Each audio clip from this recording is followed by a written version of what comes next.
Go. Are you recording? I will in a moment. Sorry.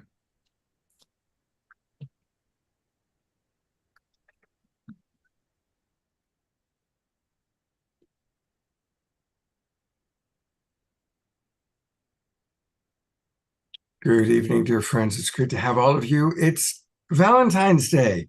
Happy Valentine's. And we've got a great show planned. I'm going to go ahead and start playing our opening video.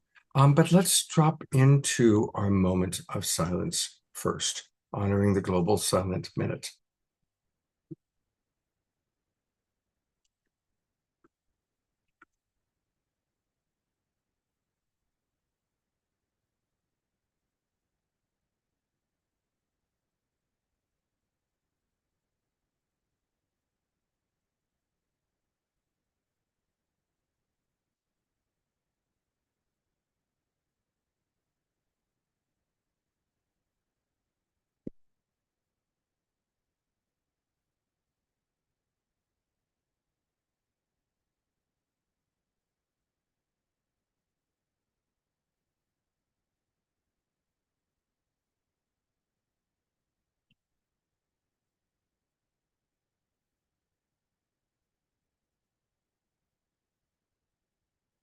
Thank you, everybody, for that moment of peace. Welcome, and we're going to start the show.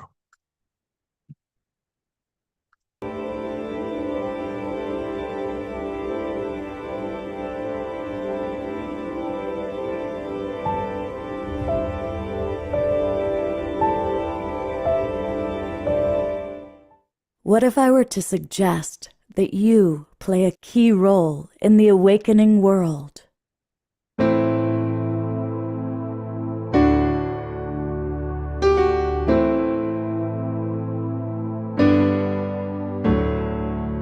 And that you are watching this because you have heard the call.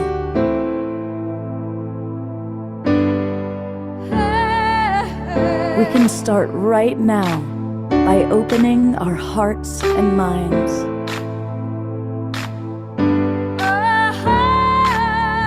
Welcome to the awakening world.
Happy Valentine's Day. Happy Valentine's night, everybody. Greetings to all who are in the Zoom room, all who are watching on Facebook and YouTube, and all who are watching the recording. It's going to be a beautiful night of love. You know, one of the things that I often say as a love coach is I've noticed this shift from everybody searching for their soulmate to searching for their community. And tonight we're going to learn about multiple communities. Certainly the Global Peace Tribe community is beautiful. We're going to learn all about the Holo movement. And I'm really delighted because we've got three of the core members of the Holo movement with us, including Laura Rose and her husband, Emmanuel, and their beloved Mariko. And so we're going to learn all about this very extraordinary organization. I love what they're doing, and it's something that everyone watching should become a part of the Holo movement. Now, it's Valentine's night, and I got to say, I've just got the greatest Valentine blessing in the world because Kristen Hoffman is with us live. And I love this woman. I know our audience loves and adore her. Kristen's one of those people, everyone loves Kristen. So having Kristen with us on Valentine's night is very, very special. And we also have a new friend, Scarlett Lewis, who's with us. And I've heard amazing things about Scarlett. She has an extraordinary story, and she is truly an embodiment of love, as you're all going to learn later on in the evening. DR is with us, and possibly Desiree will be with us for prayer time and demonstrating love as a couple, because we still enjoy being in a coupleship is wonderful. Boy, it could be hard. And we've got with us Liam and Heidi. Heidi is one of my dear friends I've known for, I think, 20 years. And her beloved Liam has recently had a heart transplant. And we're going to hear about their extraordinary story of love and dedication. And Fanny and Vigari are with us. Again, what a Valentine's night spectacular. We've got so many people we love and adore. And so Fanny and Vigari are with us, and we're really excited about that. And for any of you who don't know, we like to start our show with music. So I'm going to turn it over to our house musical artist, the irrepressible man who we also love. Everybody loves Omar Shar and his music. So happy Valentine's evening, brother. So happy Valentine's Day. You said irrepressible. I was thinking irascible, but I'm not too sure if that's actually a word, but I just made it up anyway. So right now, put on your headphones, turn up your volumes to 11, and let's feel that love.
And now I'm singing, feel the love, feel the love come tumbling down, feel the love, and let it turn you around, we're singing, feel the love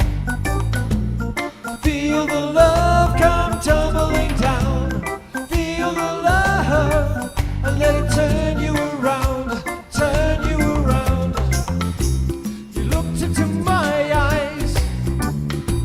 Spoke only truth. I found I couldn't live with myself until I opened to you, open to you. So now I'm doing the right thing. It's the only way I know. And I'm not ashamed of myself. I'm just going with the flow, and singing and feel the love. Feel the love come tumbling down, and feel the love, and let it turn you around, we're singing, feel the love come tumbling down, feel the love, and let it turn you around,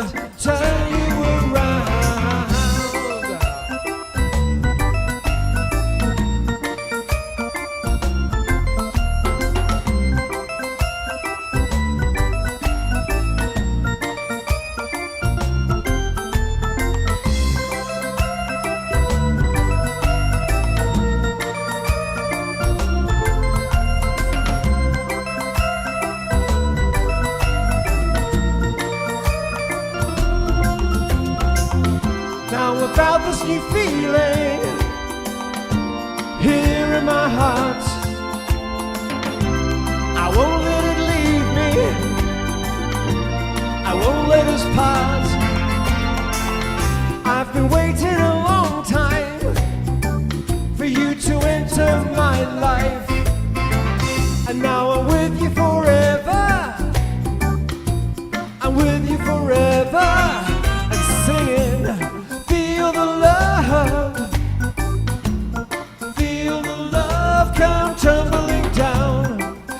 the love and let it turn you around, turn you around. We're singing, feel the love, feel the love come tumbling down, feel the love and let it turn you around, turn you around. We're singing, feel the love, feel the love come tumbling down, feel the love and let it turn you around, turn you around. We're singing, feel the love, feel the love come tumbling down, feel the love and let it turn you around, turn you around, and let it turn you around, turn you around, and let it turn you around, turn you around, and we can be happy.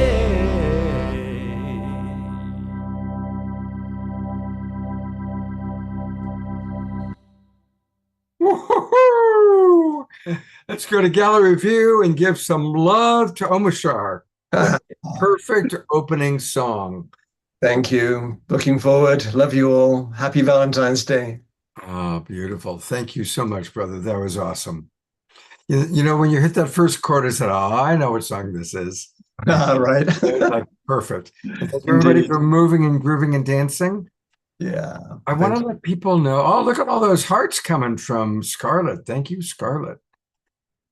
So I want to let people know we're going to do something a little bit different tonight. Just want to prepare you.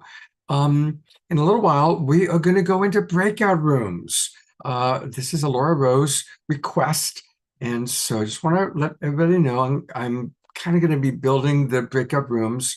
I'm going to try and make sure that every room has at least one or two people with their cameras on and have people who are leaders, natural leaders, to kind of do it. But just want to let you know that so everybody can kind of be prepared. And it's going to be fun and a little bit different than something that we've done. We haven't done breakout rooms in a few years. So thank you, Laura, for the suggestion. And speaking of Laura, we are going to be learning all about the Holo movement. It's a wonderful global gathering. I was fortunate to be at their kickoff event in Sedona, and they do a big retreat once a year, and they're doing amazing things. But rather than me sharing right now, we're going to meet the founders.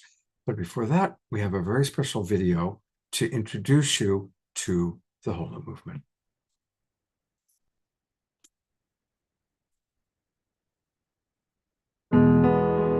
We have entered an extraordinarily rare interval in human history, a choice point in our collective journey, a space between the past and the future where the lives of countless generations ahead will be profoundly impacted by the choices we make now.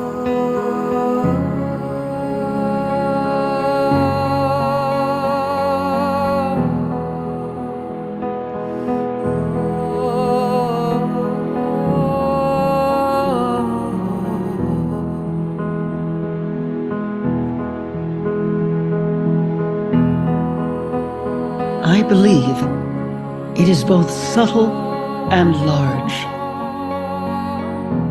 and something else so extraordinary that there's almost no name for it, because a new human species is ready to emerge.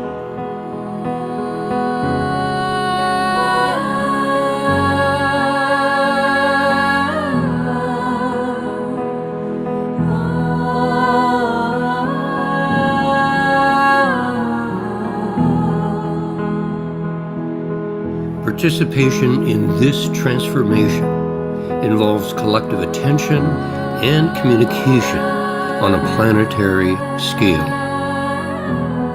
This creates coherence and clarity of direction. Simply put, it is the Holo movement in motion.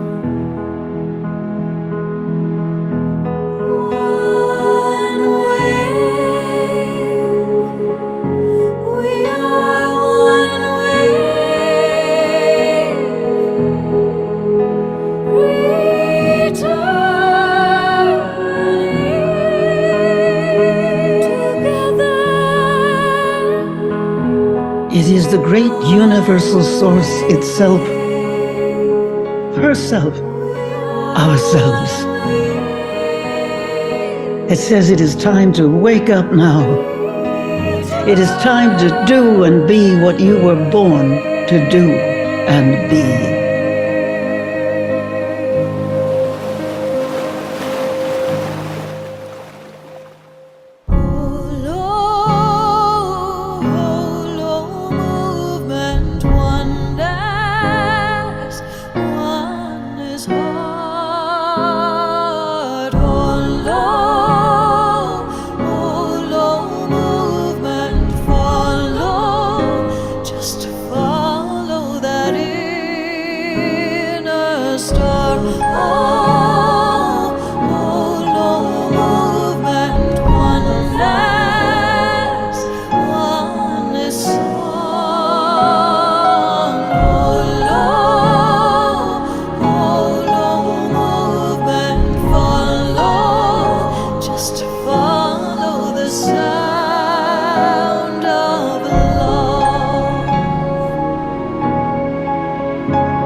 You're muted, Scott. Thank you. Let's just take a moment, to have a minute to really feel into the beauty of this vision that we are all a part of, whether we know it or not. And hopefully we'll all know it a little bit more after tonight. Yeah, that was also, of course, our dear Keishi Chai dancing. Of course, she's been a regular on this show many, many times. And it's now my pleasure to introduce my co-host for the evening. And it's the first time she's co-hosted with me on The Awakening World. And let me tell you a little bit about the co-creator of the Holo Movement. And this is Laura Rose. She is a passionate empowerment specialist, very much dedicated to the development and support of building leaders through cultural exchange, mentorship, public speaking, and philanthropy. Many of you watching right now, yeah, and definitely you, are all part of those leaders that are being called forward to work with Laura in the Holo Movement. She's also the co-founder of Purpose Earth. For those of you that are regulars, you know, we've highlighted Purpose Earth once a year. We highlight some of the grantee projects. And so she's been working worldwide. And she really especially mentors people in grassroots projects that provide creative solutions to their communities. She serves on the boards of the Jesse Lewis Choose Love movement, which we're going to learn a lot about tonight. And also, She is the Universe, which gives voice to young women around the globe. She's the recipient of the 2023 Visionaries Heroines of Humanity Award and many, many other awards as well. She's an extraordinary woman. Welcome to the Awakening World, co-hostess Laura. Oh, Scott, thank you so much for that beautiful introduction. And it's just such an honor to be here with the Global Peace Tribe tonight and to be a part of this wonderful celebration of love and just honoring what that means in all of its forms. And I just want to go back, harken back for a minute to that exquisite video we just saw. And that video was a creative collaboration with the amazing Kristen Hoffman, whose beautiful singing is just a part. She wrote the melody for that and worked so hard with Emmanuel Kunselman, with Rhiannon Catalyst, and the voices of Jean Houston and Dwayne Elgin, who's our wisdom elders are also represented there. And that extraordinary moment was captured on stage in Asheville last year at the Holo Movement Wave, which was an exquisite event and a lot of that had to do with Mariko Pitts, who you'll be meeting in a few minutes, our incredible producers. I just want to honor the richness of that video and to say that I think we have another video coming up in just a minute, Scott, because I'd love to just, people are asking us all the time, so what is the Holo Movement? And in 3 simple minutes, we're going to show a 3-minute video that was created by the amazing Danette Holman Wolpert Holman. She just got married and still getting used to her new name. And in collaboration with our whole team at the Holo Movement. So I'm going to ask you to put it on because I think it'll be a really great way before we jump into the panel and get to know our panelists tonight, just to get to understand the Holo Movement a little bit better. Here we go. Thank you. Beginning. Breaking news. Science and spirituality are back on the same team. Our ancestors and universal experience have always known it to be true. And now, science confirms everything is connected. This is the dawn of the Holo Movement. Coined by American physicist David Bohm, a contemporary of Einstein, Holo Movement defines our universe as a living, interconnected whole. In 2022, Nobel Prize-winning physicists further validated this concept of universal oneness, bridging ancient spiritual wisdom with modern science. Embracing a path from me to we to all as one, the Holo Movement is a beacon for transforming our worldview. It's a social movement calling for unity, not uniformity, that inspires action for the collective well-being of humanity and our planet. Science gives us the formula E equals HF. In the Holo Movement, it's key to understanding how together we'll reach a global tipping point for change. E symbolizes the impact of our actions, the thriving world that works for all. H, Planck's constant, represents our collective action for the greater good. F stands for the frequency of our consciousness, how spiritually tuned in we are to higher frequencies of love, compassion, and oneness. This formula reveals how through higher frequency consciousness and collective actions for good, we can create a world that works for all. Real-life change is ignited through holons, groups of passionate people united in purpose. These dynamic collectives drive collaboration, fostering a vast network that amplifies impact and accelerates positive change on a global scale.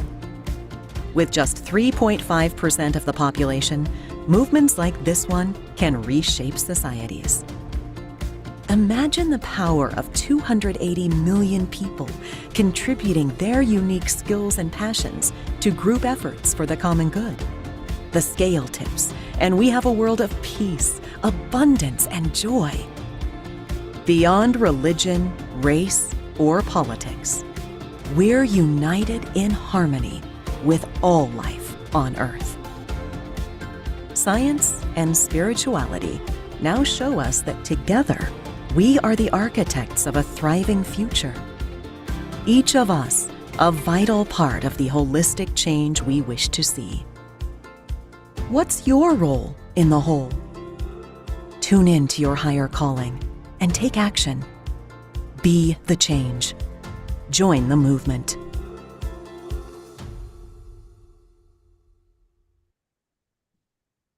Woohoo! Fantastic. Thank you. I couldn't say it better in 20 minutes, but I think that we did a really good job putting that little video together. So thank you, Danette. She's the founder of Illuminate Film Festival and an amazing friend and a long-term collaborator with the Holo Movement. So Danette's been on the show many times, and- of course, because we always highlight the Illuminate Film Festival. And I've had the pleasure of staying with her in Sedona, and we love Danette. She's awesome. Yeah, it's lovely to be with her and here in Sedona. So we're neighbors and get to hang out together, which is really nice. And now what I'm really excited about is introducing this incredible panel that we have tonight. And actually, all three of these extraordinary people are part of the Holo Movement, because Scarlett Lewis, who I am so honored to be introducing tonight, has been an integral part of our organization since the beginning and is our movement, and is such an extraordinary human being who comes to us through the Choose Love movement, and through tragedy, she is with us here.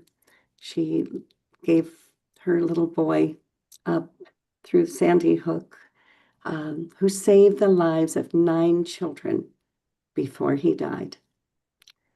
And that little boy has inspired so much extraordinary work on the part of this amazing woman who I have the great pleasure to know and work with, and I'm so looking forward to all of you hearing from her tonight.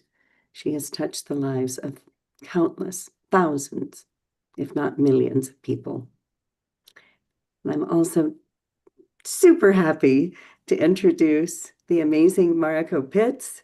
She is the core synergist of the Holo Movement with so many skills. I can't even keep track of everything she does and creates, but she is a mover and a shaker and creates some really beautiful events, which we'll be talking about later, and is the inspiration behind so much of what we do at the Holo Movement.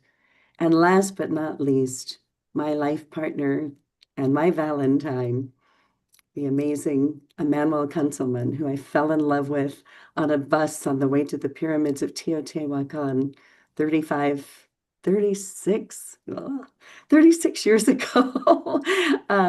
And he has been my mentor, my inspiration, the love of my life, and the creator of anything that I've touched. He's touched 10 times more deeply. So we've got a beautiful, beautiful group of panelists tonight. And since it's Valentine's Day, I think maybe we should start with a question about not the Hallmark version of love, but that love that is that universal force that moves within all of us. And so I'd really like to ask all of you, what does that mean to each of you right now? And I'm going to start with you, Mariko. It is so good to be here with you all. I didn't know it was going to be a really fun evening on Valentine's Day. I mean, this is a really great way to celebrate this. And okay, love, and this force. What is it really?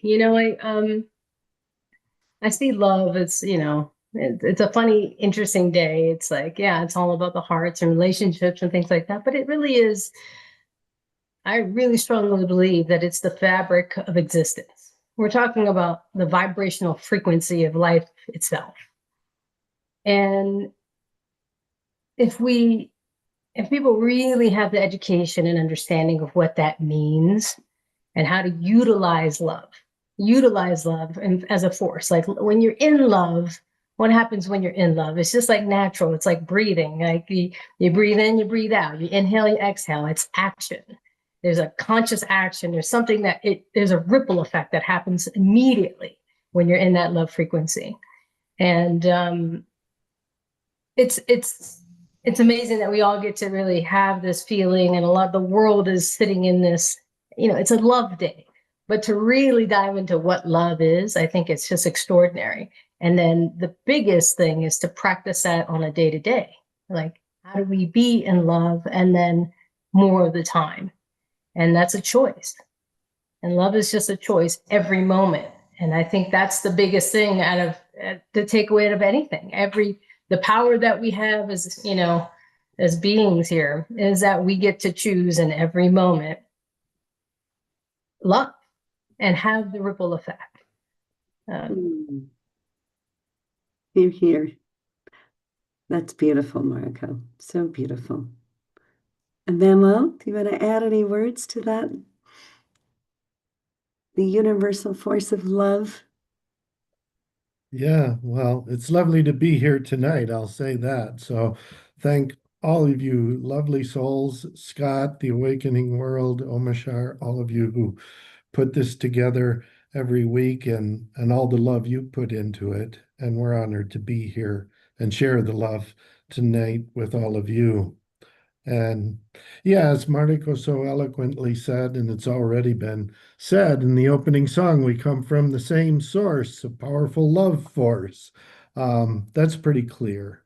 But as we delve deeper into that, we find it has an unlimited depth and meaning to the love source of the universe.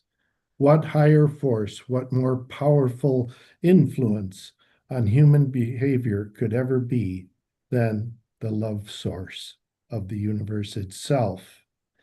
And as we look at this and move beyond just an emotional concept that is beautiful in itself, and certainly something that we all share, not only today on Valentine's, but hopefully every day of the year with our loved ones, and we think about the depth and meaning of true cosmic love force consciousness. I think the way to collectively feel that is to be part of the whole, to take the deep dive into the oneness of the universe, that interconnectivity that the video talked about, because the universe literally is one. It's interconnected instantaneously beyond space and time. And that field of connection is love itself. And as we evolve in our own lives throughout time, and we begin to understand that we're not separate from this whole, but very much a part of it and always will be, and we gain little by little this consciousness of the whole, we can ascend, dive into, recognize ourselves as part of the cosmic connection of the true love of the universe. Not just one person, not one family, one nation, not even one planet Earth. The universe itself, the collective love that brought us here and to which we shall return. So that is the way we can truly experience the depths and meaning of universal love. Wow, beautiful. I don't think I know anybody who has more capacity for love than Scarlett Lewis. I'd love to hear your thoughts on the subject, Scarlett. Thanks, Laura, and thank you so much, everyone. New friends, especially on Valentine's Day. How wonderful! Thank you for having me. And you know, I couldn't say it better than Mariko and Emmanuel, but I do want to talk about the availability of love. As Mariko said, it is a choice. And as Emmanuel said, it's something that connects us all as human beings. And I don't think I realized to that extent until I suffered my tragedy. I will tell you that I came home after that day, having my 6-year-old son murdered in his first grade classroom, and found a message that he had left on my kitchen chalkboard. He had written sometime shortly before 3 words: nurturing, healing, love. And I have to say, it was like a lightning bolt that went through me. I realized that love was the solution for everything, for my own personal healing. It was something that I realized in the moment that the young man that perpetrated the crime was lacking. And when we don't have love, connection, and belonging, we suffer. And the fact of the matter is, as Mariko said, it's a choice, and available to all of us. This is why I created this formula here, a lot for myself and my my older son.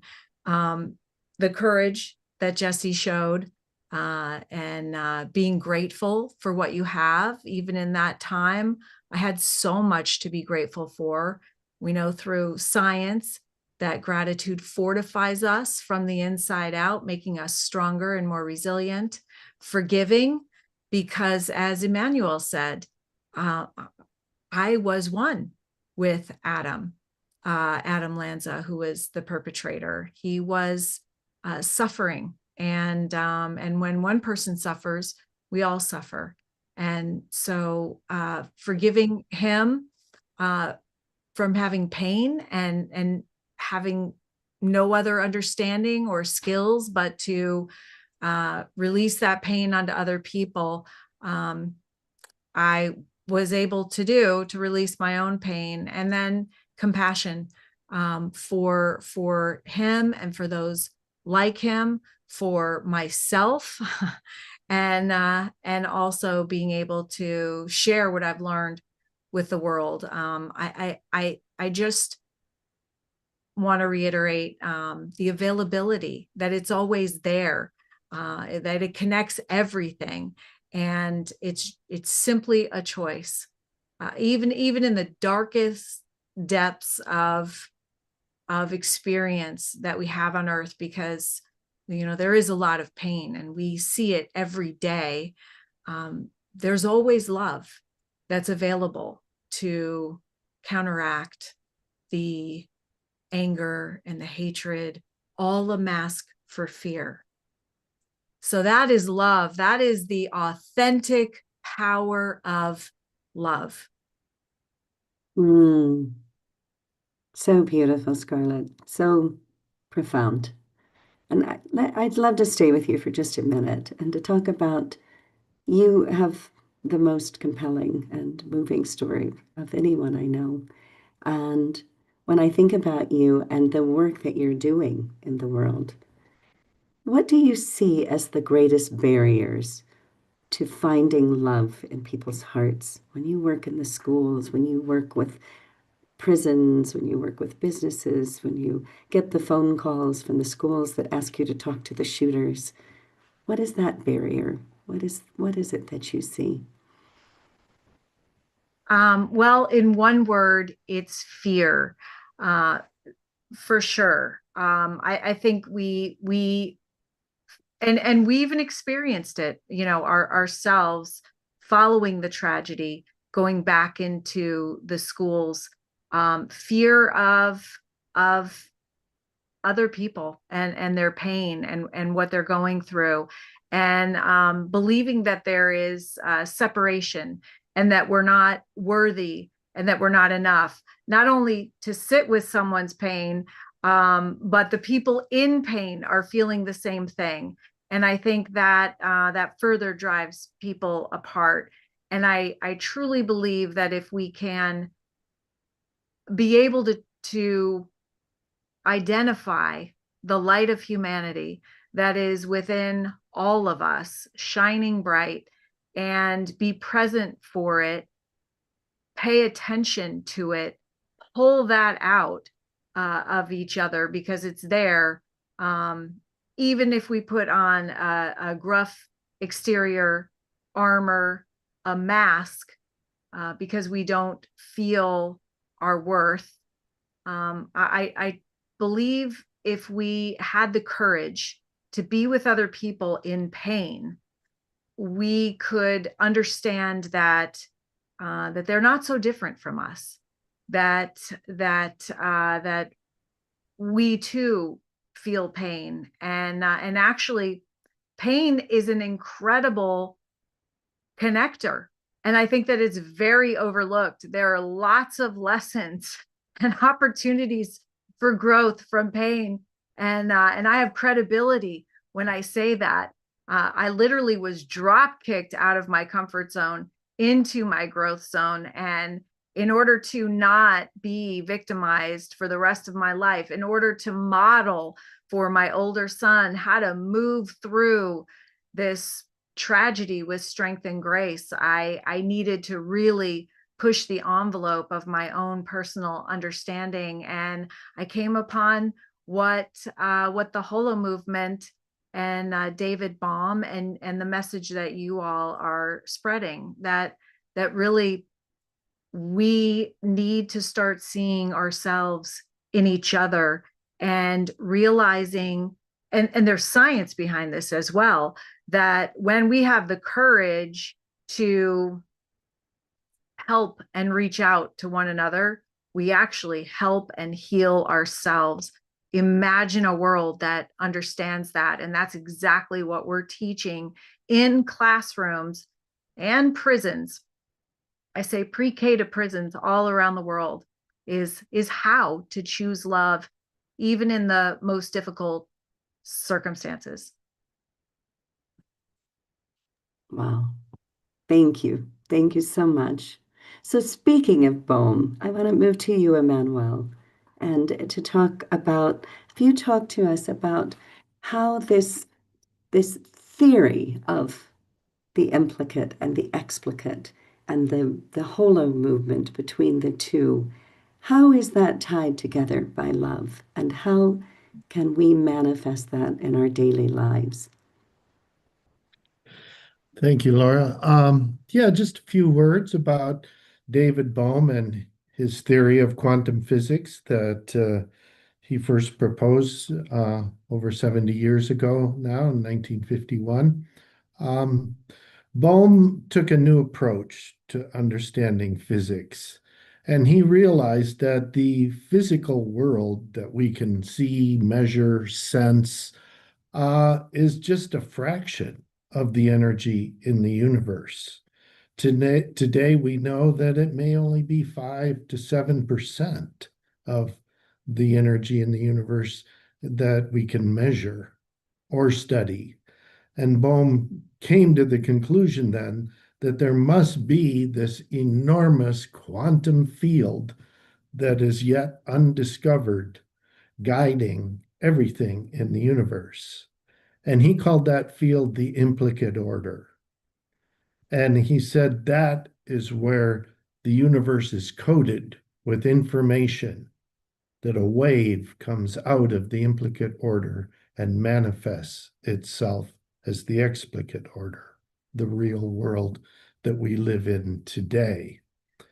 And thus there were immense hidden variables that had to be somehow taken into account to give a plausible explanation of the nature of the universe. The hidden variables, the quantum field, the implicate order. And it was also shown in his original theory that in order to do this, the notion of entanglement or non-locality had to work to make this field be able to influence everything at all times. And later, and the quantum physicists that were mentioned in that video, there were 3 of them that got the Nobel Prize in 2022, which was the year that inspired the book we wrote about the Holo movement and launching it, because it proved without any doubt that interconnectivity is real, beyond space and time, instantaneous communication with the core source of the universe, with our hearts and souls. Now, Bohm himself never really waxed so lovingly as to say that that implicate order source was love, but I'm sure he felt that way. And in his later life, his work with Krishnamurti and the Dalai Lama and consciousness studies, he understood that and felt it very clearly. So, we have this implicate, explicate, and it sounds somewhat dualistic, but Bohm, the main thing he said in his whole life was dedicated to the notion of physics as undivided wholeness, a universal flow of oneness. That is the true nature of the universe.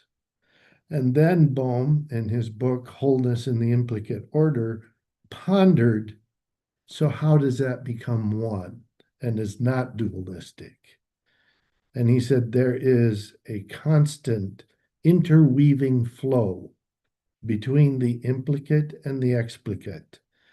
And he coined the term Holo movement. So it is our connection to the source and the source to us. And we flow back and forth. And it is our mission in life to do everything we can to better understand how this flow works for all of us so we can share it with others.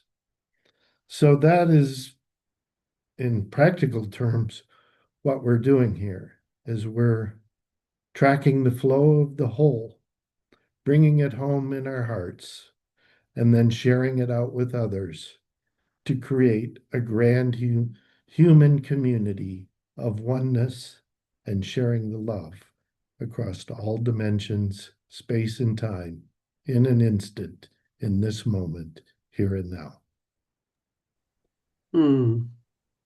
It's beautiful. Interconnectivity is real. That's so beautiful. I want to go to Mariko. Mariko, as a core catalyst of the Holo movement, you're working at the intersection of community, coherence, and collaboration. How do you help people move from love to embodying that in their daily action? What are you doing? Well, thank you for that question. There's a lot of ways to go at that, but I do think it really, even what Emmanuel was just discussing around the implicate and explicit, it really does start within.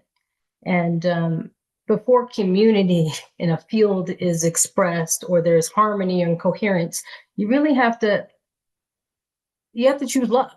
And I keep coming back to that. It is a choosing every moment. And I think if more people were educated and they understand what we're talking about when we say, what is love? There are biological things that are happening when you're in the frequency of love. I mean, coherence, the heart is smoother and its beat, heart rate variability is stronger, inflammation is down. Literally, if you actually know what is happening when you're in the feeling of love, these are things that are measured. How amazing it is, how healthy your immune system is, cortisol is down. These things, people would be like, why am I not doing this all the time? Because when you're in that, you're literally in your highest potential, and then you're radiating your higher potential. And people don't realize that literally it's all connected. And when I'm choosing in that moment to be in love, I am radiating love, and then connections are stronger. Coherence is stronger. Fields are stronger. And so in the Holo movement, it really is about first that practice. And then it's like, okay, really, are you in a spiritual practice? Are you in love? Can you be love, then radiate more love, and then move into collaboration with others, build community. But to be and to envision, we all have these amazing visions of what the world could be like if we're in love more of the time. Well, we have to practice being in love more of the time. And there's a lot of reasons, the world being on this planet makes it, and what's going on, in the world makes it very difficult to choose love all the time. But that's the practice. We're in the master school of Earth. That's what we're here to do. I mean, I always say, in communities and in our work, it's global, right? We work all over the place. And languages, I don't speak a lot of languages, but one thing that is the main language of the Holo movement is action. And to be in a physical form, I tend to believe I'm one of those where it's like, I am a spiritual being having a human experience. And if you really understand that being in a human experience, being in a physical reality, that's the language of the physical reality is action. That's it. So it's how do we act and how do we work together? And I think having that understanding, and it starts with love and that self-love, and then it radiates, is a huge deal. Everything else falls into place when you're in love. It's not much to really think about. It just rolls, it flows. It's that interconnected flow that Emmanuel was just discussing. Here. That's beautiful. That's beautiful. I wish we had more time for everybody. I want to go back to Scarlett for just a minute. And Scarlett, just want to hear from you. What have children taught you about the simplicity and the essence of love in your work? I want to continue what Mariko was saying on love as a choice, because interestingly enough, and not easy, because our brains are wired for defense and even attack, defense of ourselves. Our brain's number one job is to keep us safe, and so that has us focusing on fear. And this is why we call it a heroic choice, because we need to choose love in the face of that. And it's funny because I'll tell you just a little incident. When I go in and I talk to really young kids and I ask them, what do you think that somebody who's being mean feels? They say sad, tired, hungry, this innate compassion, because we're not born with fear. We learn fear. So you get them really young and they just understand this. And I have to wonder, all of our experiences and all of our hurts, and they just pile up, and the fear that we're taught, the fear that we gain to the time when we're adults and we look at somebody's behavior or how they look, and we're judging them, and we're considering them separate from us, different than we are. And so working with kids is a beautiful thing, because it reminds me that is who we really are. We were born understanding what David Bohm showed us and began to understand, that we are one. We can move away from that when we get older. And then, of course, we join together in groups like this and try to relearn how to understand that truly love is a choice and always available to us, and that it's our true essence. Our true essence is this, what you saw on Mariko's face when she was explaining what you feel. And I will just add that love is not just a feeling, it is also an ability. It is an ability that we can learn. We can learn to hate. We're not born hating. We learn to hate. And if we can learn to hate, we can be taught to love. And it happens to be an ability that can be strengthened over time. And so, and I will tell you that there isn't mastery. It is just a continuous effort. And of course, the outcome is very much worth it. Hear, hear. Yeah, it is so worth it, isn't it? It's the most important thing for all of us. And I wish we could talk much longer, but I want to thank Banwell, Scarlett, and Mariko for their wisdom, for their grace, for their love, for their commitment to the work that they carry out in the world, and just to say an enormous thanks. And we're going to have a chance to ask them a few questions and make some comments. But before that, I did make a special request tonight. I asked if we could have a chance to share a little bit. So Scott very kindly said that he would give in to an unusual request to go into some breakouts. And what we'd really like to talk about tonight is to have the opportunity for us to share in groups of about 5, right, Scott? Something Yeah, like that. so I've been creating breakout rooms while you've been chatting.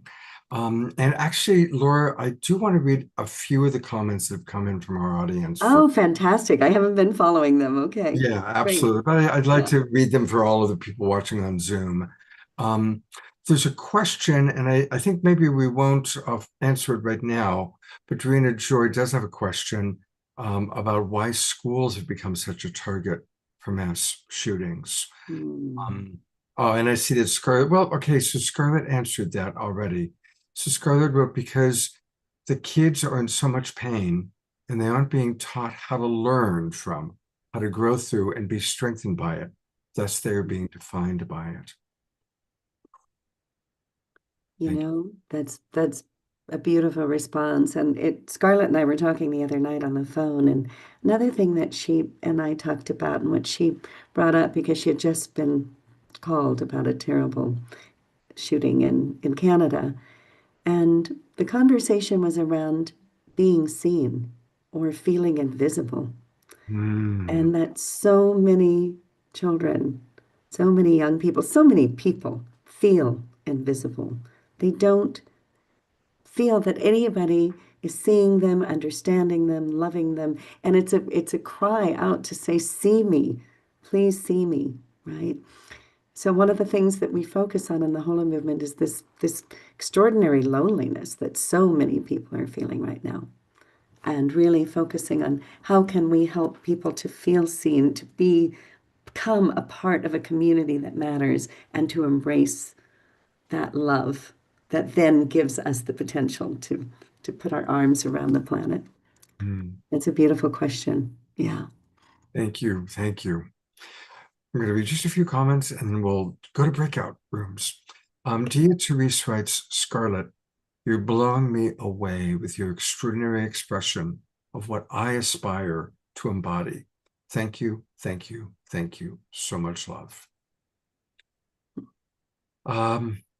Zach reminds us that love is a verb. Dia also wrote to you, Emmanuel. She said, wow, Emmanuel, you are so well spoken. I've been trying to get Boehm's implicate and explicit orders, both his book, etc., in time. In a short time, you captured the preciousness of David's contribution to this time of holo moving. She just created a word for you. Thank you, tons. Carol, just reminding us children are amazingly resilient. Carol's a teacher that you'll enjoy talking to. And she writes that David Bohm was an early hero of mine, joining theoretical science and spirituality. I spent life on the journey of personal growth and development in this area. Susan Blomquist writes, this is such a lovely description of our flowing universe. And Reverend Jeffrey points out that Nassim Harriman has finished a work that proves that David Bohm was wrongly criticized. And it puts the link where we can find that at SpaceFed. And then I think this will be the last one I'll read. It's from Ayada. Actually, I'm going to read 2 more. Ayada writes, Scarlett, I so agree about the importance of us being there for people in pain. Truly, that includes every one of us, because we all have times of pain. But some have deeper, more traumatic pain than others, and most are alone with it. And that's where we see violence and terrible things playing out. We currently do have the resources to begin teaching about this in all of our educational systems. It's a matter of will, of enough people deciding this must change now. And the last one that I'm going to read is from Andrew and Connie.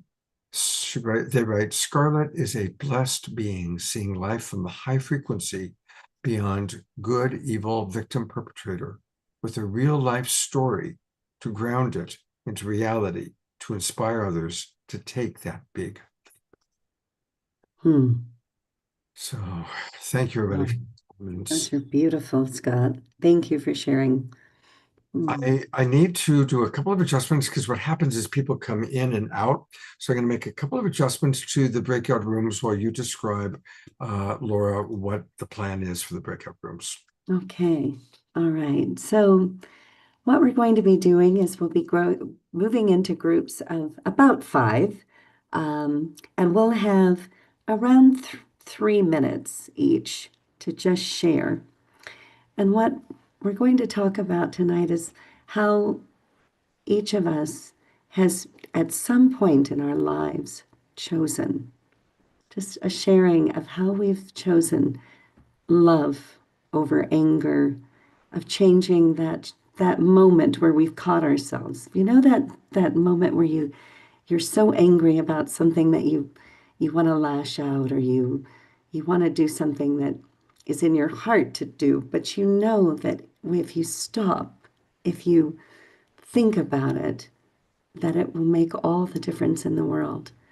So in your sharing, if you can think of just an example, and maybe it's not even your own example, it might be somebody you know.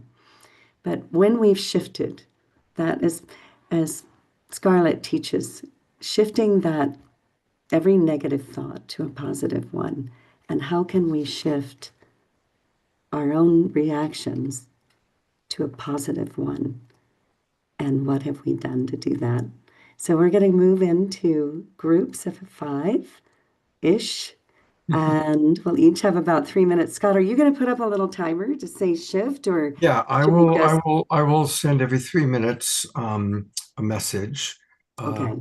And hang on one second. I'm still. We had a few changes, so that's what I'm working on here. And we will be together for about 15 minutes total.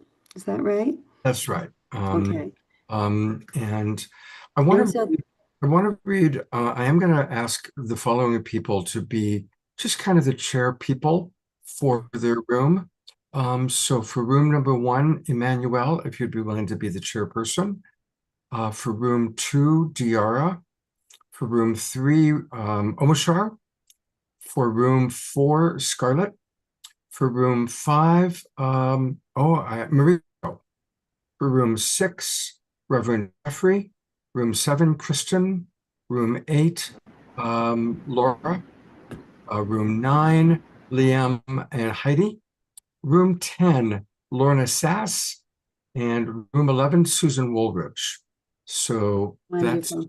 So one more thing. This is also an opportunity for us to practice deep listening. So as we're going around our little breakout room, just really listen in to each person and allow them to have the full space of that moment.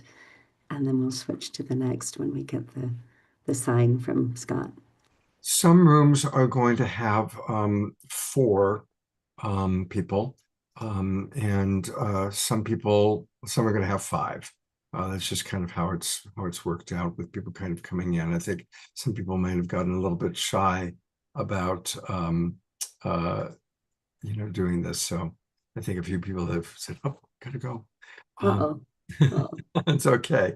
So I am now going to open all the rooms, and I will send messages to everybody and add people accordingly. So click, everybody, you need to click which room you are joining. Amushar's laughing, not sure why, but everybody make sure you click to join your room. You're getting a prompt that says join your room. So quite a few of you still need to click join room. Patricia, Pam and Lee, Sophia, a lot of the people whose cameras are off, please join your rooms. But even if you are eating dinner, just listening in, yeah. And I guess what I'll do for those of you who haven't clicked, Patricia, I did have you in a room. I'm gonna have to, yeah, so There are a lot of people who have not joined, so I'm going to need to do a little shifting around a little bit here. So let's see, I'm going to move Jerry to room 5.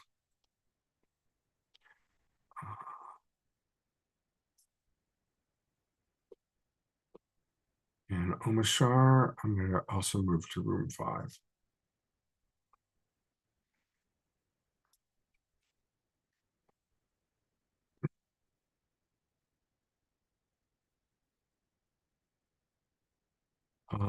Patricia, do you want to be in a room, Patricia? I notice you haven't joined.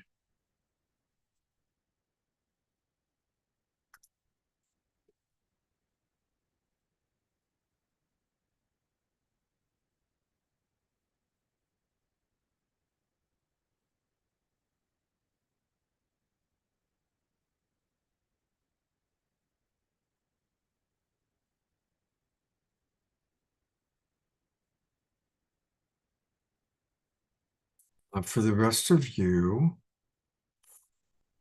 if you can join your rooms, it would be wonderful.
Right, Jazzy. You got your bed right here. It's kind of sweet. Um,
Hello, everybody. If anybody's come in late, um, we are in breakout rooms right now. Charlotte, hi.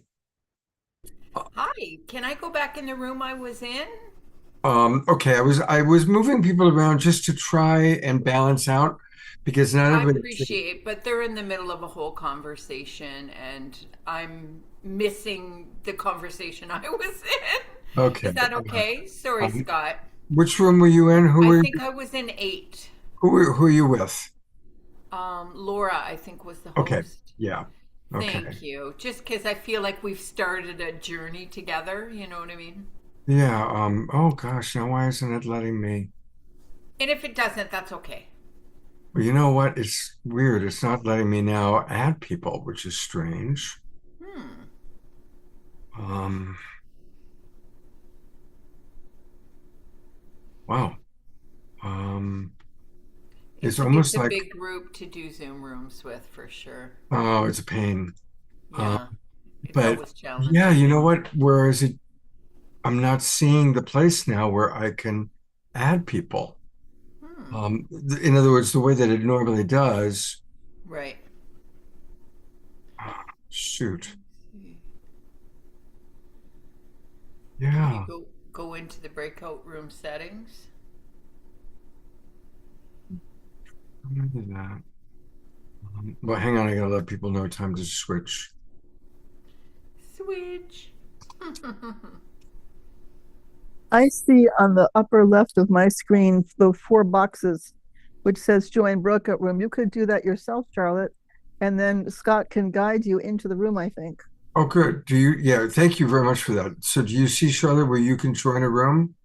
I can only join the room you assigned me to, Well, which okay, do that and I'll move you. So what room is okay. that? Okay, perfect. Thank you. All right, Room, we what room figured did it I out. assign you to? Okay, 6. Okay, I'll move you back to, I'll move you back.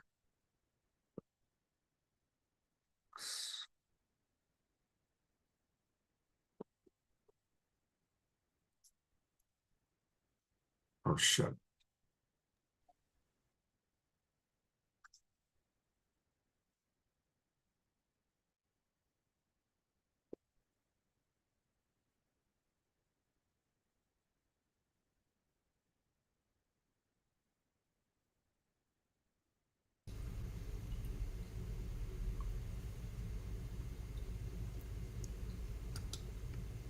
Hey, Scott, I'm fine. This is Joanne. I'll just hold tight until everybody Oh, comes back. I just joined, so I'm fine. I won't jump into the middle of a room. yeah. Is it showing any place where you can join a room Um, in let's the, see. in the, Where would it be? Just curious. by taking a look in your upper right-hand corner, are there little Oh, okay. dots? The 3 little dots. Let's Yeah, see. click that. Auto frame adjust background sheet. I'm actually not. No, it doesn't. It's not an option. Yeah, it's funny. It's not letting me add new people coming in. So, okay, Probably. man. Well, I will ask you the question that everybody's asking. Which is good. Um, and that is, what does love mean to you in this Valentine's Day, and Oh, what are actions that we can take that are actions of love? well, that's a lovely question. I wonder if anybody else even wants to join, but we can talk. Yeah, Oh we're my gosh. periodically sending a broadcast letting people know when to change. Yeah, yeah. But yeah, what's alive for you with that? Oh gosh.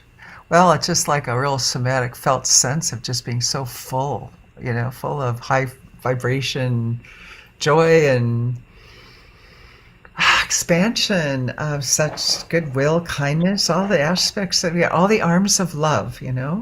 There's so many arms of love. And, it's a state. It doesn't even feel like an emotion to me. It feels like a state, you know?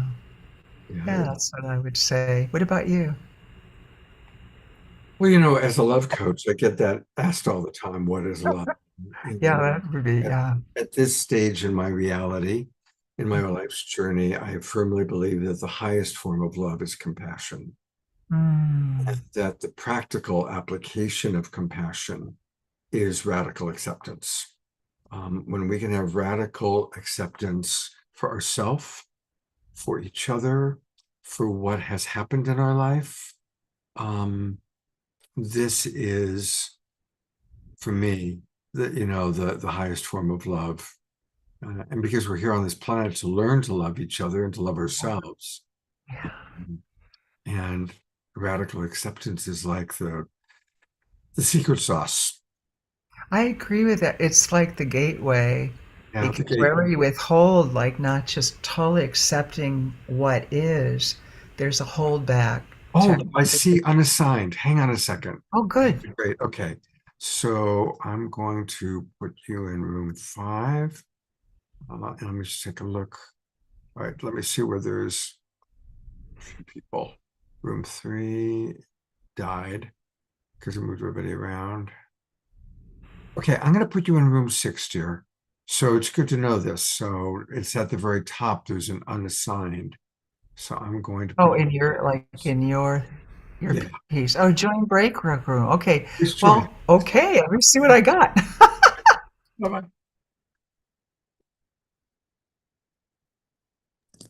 I'll do that too, Scott. I couldn't join before. I wasn't able Okay. to, but I could join now. I'm so glad. I feel like God meant me to hear what you just said. Oh, That's good. such a blessing that I heard what you just Is shared. that It was Grace? perfect. Is that Grace speaking? Yeah, it is me speaking. Okay, yeah, click Al- the Also, join room. also, I have a question. What is what is that radical acceptance, and should it be there for the worst of the worst also? When we become aware of people who are really trapped in Radical, something like that? radical acceptance doesn't mean that we condone hurtful behavior. Right. Radical acceptance is what Scarlett did. Her son was murdered, but she accepted that this terrible thing had happened and committed to be a beacon of love. So the hard things that happen, what happens is sometimes we get stuck in running the story of, victim, this terrible thing happened to me, and now I'm crippled, or now I'm wounded, or now I'm less than. So radical acceptance is the acceptance of what is, including suffering. Doesn't mean we condone hurtful behavior, and we have empathy for the very real suffering. And can we have an effect on people who are trapped that way? Absolutely. But even just like telepathy, do you think that we can, through prayer or something like that, have an effect if we're aware Absolutely. of people who are trapped in that way and not, and doing harm? Pray for Trump, pray for Putin, pray for them. And also, to be honest, as a coach, sometimes, I've worked in the prison system. I've worked with people who've done terrible things. And my not judging them. See, there's the being and there's the behavior. And our issues are with people's behavior, with their choices, not with who they are as a being. If we can still see the divinity of the being while acknowledging the hurtful consequences of the choices or the behavior, that's the problem. Right. And that makes it possible to pray for them. That's wonderful. That's really helpful. Also, I heard that you said about prisons, there was a wonderful thing where I think it was 1 or 2, I don't know how many therapists were in a circle, formed a circle at the worst prison in the US. And they had all the convicts surround them in a big circle. And they named, I think they're called the 7 disadvantaged. I forget the term, but they then later identified there's 7 also advantaged ones, but 7 disadvantages: abandonment, abuse, neglect, betrayal. I don't know, all these poverty, violence. I'm just making it. I'm not sure there, but 7 of those. And as the prisoners in this circle heard what applied to them, they were to take a step forward towards the center. And as most of them took all the steps forward, some a few, some of them, all of them, and they began crying. And a whole number of them, for the first time, opened to therapy, and a significant number of them became able to be rehabbed back into society, and then do work that was kind of to make up for the harm they had done. Wow, to that's powerful. integrate that way. Yes. And then some years later, another scientist person or psychologist person invented the term, 7 advantageous things. So those people had none of the counter things. You could have the horrible abuse, neglect, and so on, but if you had empathy, or I'm making that up from a book I read that changed my life, but if you had empathy, or if you had some mentorship or something good that happened in the middle of the abuse, neglect, poverty, violence, etc., but there was a teacher or a mentor, but I don't know, there's a list of 7 things. If they had one of those, that increased the odds of their not going the worst felon route and doing something better with their life. That's beautiful. Thank you for sharing that. If you ever come across like the link or whatever to that, send it my way. Okay, I'll look for it. And then there's a book by Alice Miller called Artist or Dictator, The Secret Hidden Key, I think it is. The Hidden Key, Artist or Dictator. And she does a whole study of Hitler, Stalin, and all those people. And then some people, Soutine, the painter Soutine, who suffered a great deal. And she said the difference between those who became artists versus those who became dictators or very cruel tyrants were the fact that there was a touch of empathy. And she said that someone like Hitler had nothing and had this horrible circumstance as a child. So did Stalin, and no one to break that, no one to bring a path out of that. And Soutine, who also suffered horribly, was beaten regularly, but through painting or through somebody coming to teach him painting or something, he had a path out of it. So that's an incredible book by Alice Miller. She's the one who wrote Drama, The Gifted Child, I think. She wrote a bunch of things. So thank you for sharing that. I am kind of moving people around a little bit. Oh, sorry. Okay. No, Sorry. thank you. It was very fascinating what you're sharing. Thank you so much. Oh, thank you for listening. And yeah, if you ever come across that, please send it to me. All right. Okay. Thank you. Absolutely. And thank you for what you shared. So do you want me to go click on those 4 boxes and go someplace? Do. Yeah, please okay. do. All right. Okay. Thank you.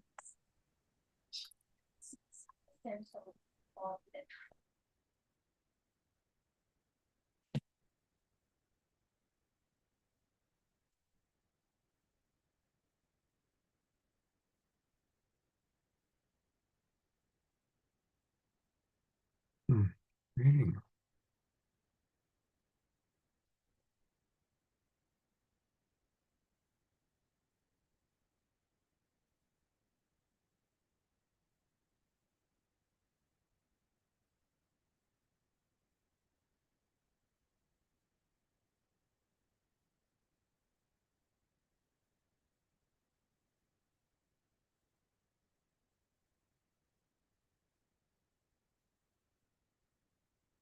Hi, Sophia. Sophia, if you go upper right-hand corner, there's 3 little dots. Do you see where it says click to join? I've got you in room 4. You need to unmute, darling. Unmute and I can hear you. There you go. You're unmuted. But I'm not hearing you still. Do you see where it says click to join room? I've got you. You just have to click. There's somewhere there's going to be try in the upper right hand corner. There might be 3 dots that might tell you to do it.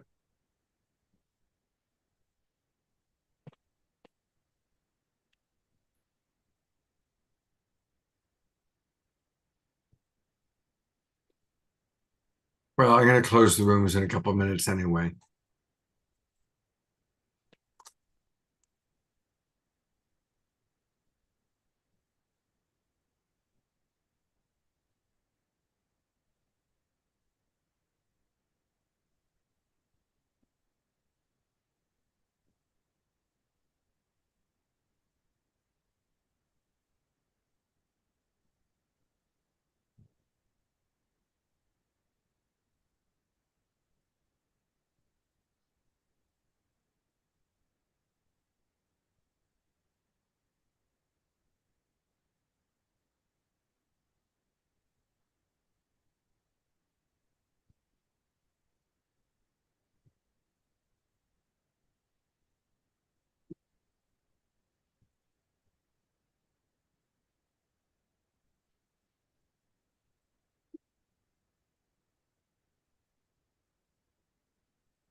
Hello, dear ones. All of our friends will be coming back in a couple of minutes, in 16 seconds. Scott, that was great. Oh, good, good. Tell me. Thank you for doing that. I love breakout rooms. And we had great chairs. Oh, And good. even when you switched me, it was still good. You know, I hope you don't mind, Eleanor Troy. I switched you because I knew you were somebody who could be adaptable. It worked. You know what they say, blessed are the flexible, for they shall not break. Blessed are the adaptable, because they're good in every country. Right. So welcome back, everybody. I know that some of you ended up in smaller rooms, but I would love to bring Laura on if I can find her. There she is.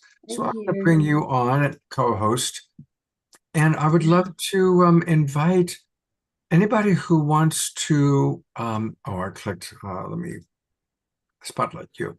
So if anybody is interested in sharing what they, kind of a highlight from their room, to make it easy, do that. You'll notice that on your computer screen, you can click where it says raise hand. And if you click raise hand, then you're going to come right to the front. I'll see that. And we would love to hear from some of you. Yes, please. And we'll start with Eleanor Troy. Hi, Eleanor Troy. Eleanor Joy just unmuted. Can you hear me? Yes, we can. Okay, great. So I was just telling Scott that I found that really helpful. And I really appreciate hearing what other people had to share. And I appreciated being able to share. And I think we all benefited from each other. And I was in 2 breakout rooms. Oh, lucky you. What did you learn, Eleanor? Was there something that you learned that you didn't know before or that surprised you? We're all in the same boat with anger issues of some way or frustration, and just tools to how to manage that, like find the higher vibration, go from heart to heart with love, no matter what. And I for me, I set an intention for that, and it's just been happening automatically. I haven't even said, oh, now today I'm going to do this. It's happening with certain people automatically. So that's very nice. Wonderful. Eleanor Oh, Troy. great.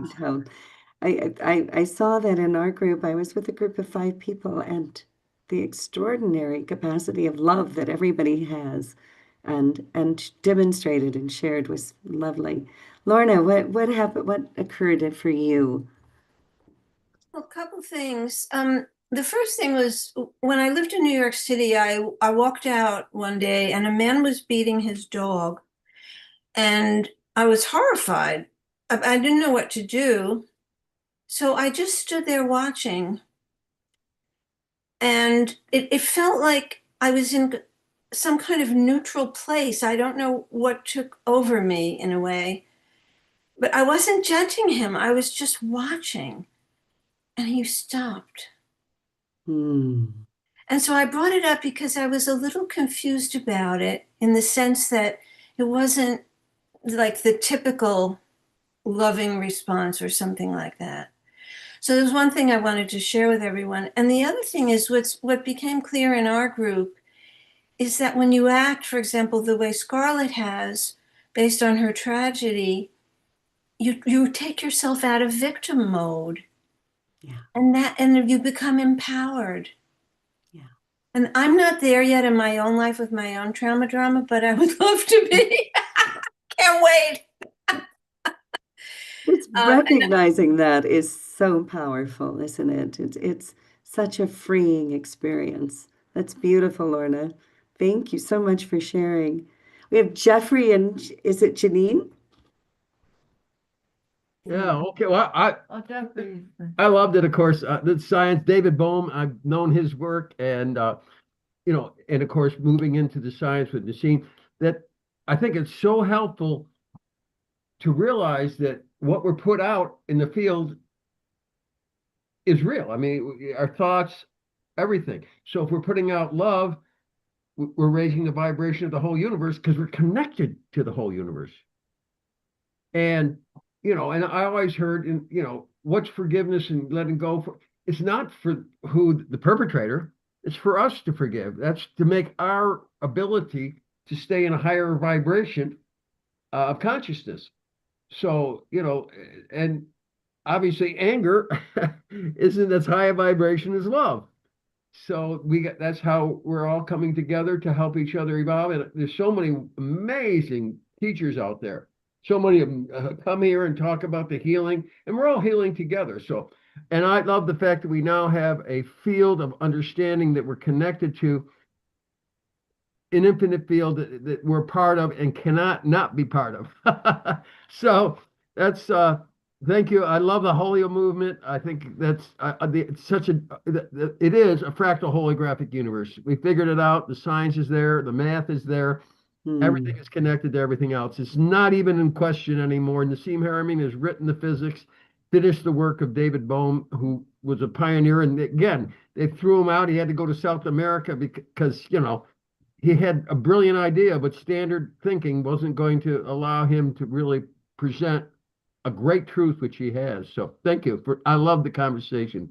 Beautiful. And thank you for that. And that what you just said, Jeffrey, about each of our vibrations contributing to the global vibration, right? The vibration of the cosmos, and how when we choose love, it improves and increases the frequency that surrounds us.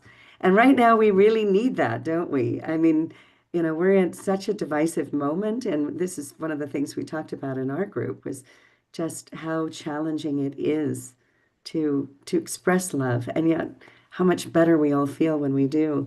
What about you? Is it Atira? Atira, yes. Atira, Desert Rose. What a beautiful name. Hi, My Atira. Burning Man Moffat. I learned two things. One was, there were, I think all four of us had listened to the monks and to the mantra of the Washington, D.C. And so, again, that I've been using that for the last 48 hours since I heard it, let me be free of resentment and conflict, and then the other aspects of it. It's been so helpful to soothe the frustration I have with any particular friend of mine or something. That's one thing that we shared, and I thought that was a beautiful share.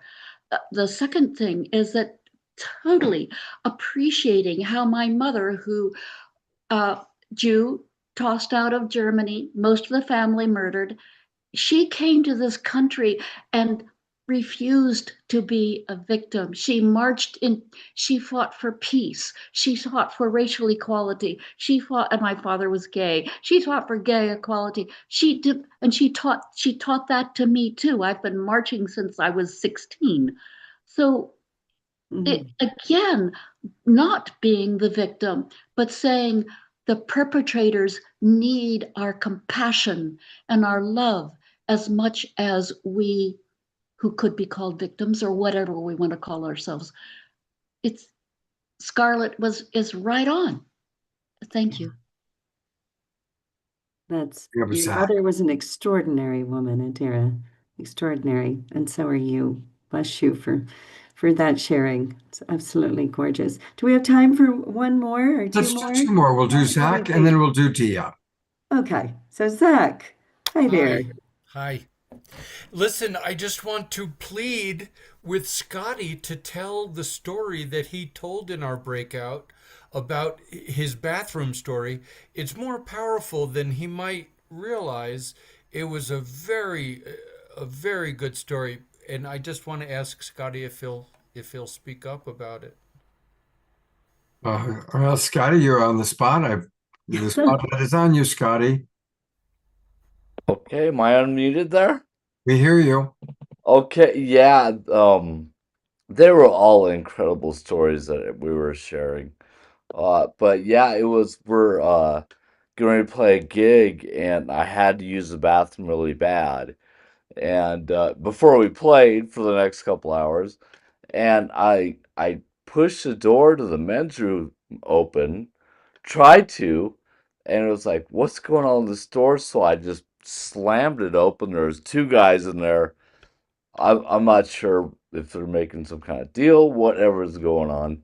But one guy stayed behind as I went up to the urinal, and I don't know what he was gonna do to me. I don't know what his intention was, but I turned to this guy and I said he really wanted to fight, and I'm like, life's way too short to fight.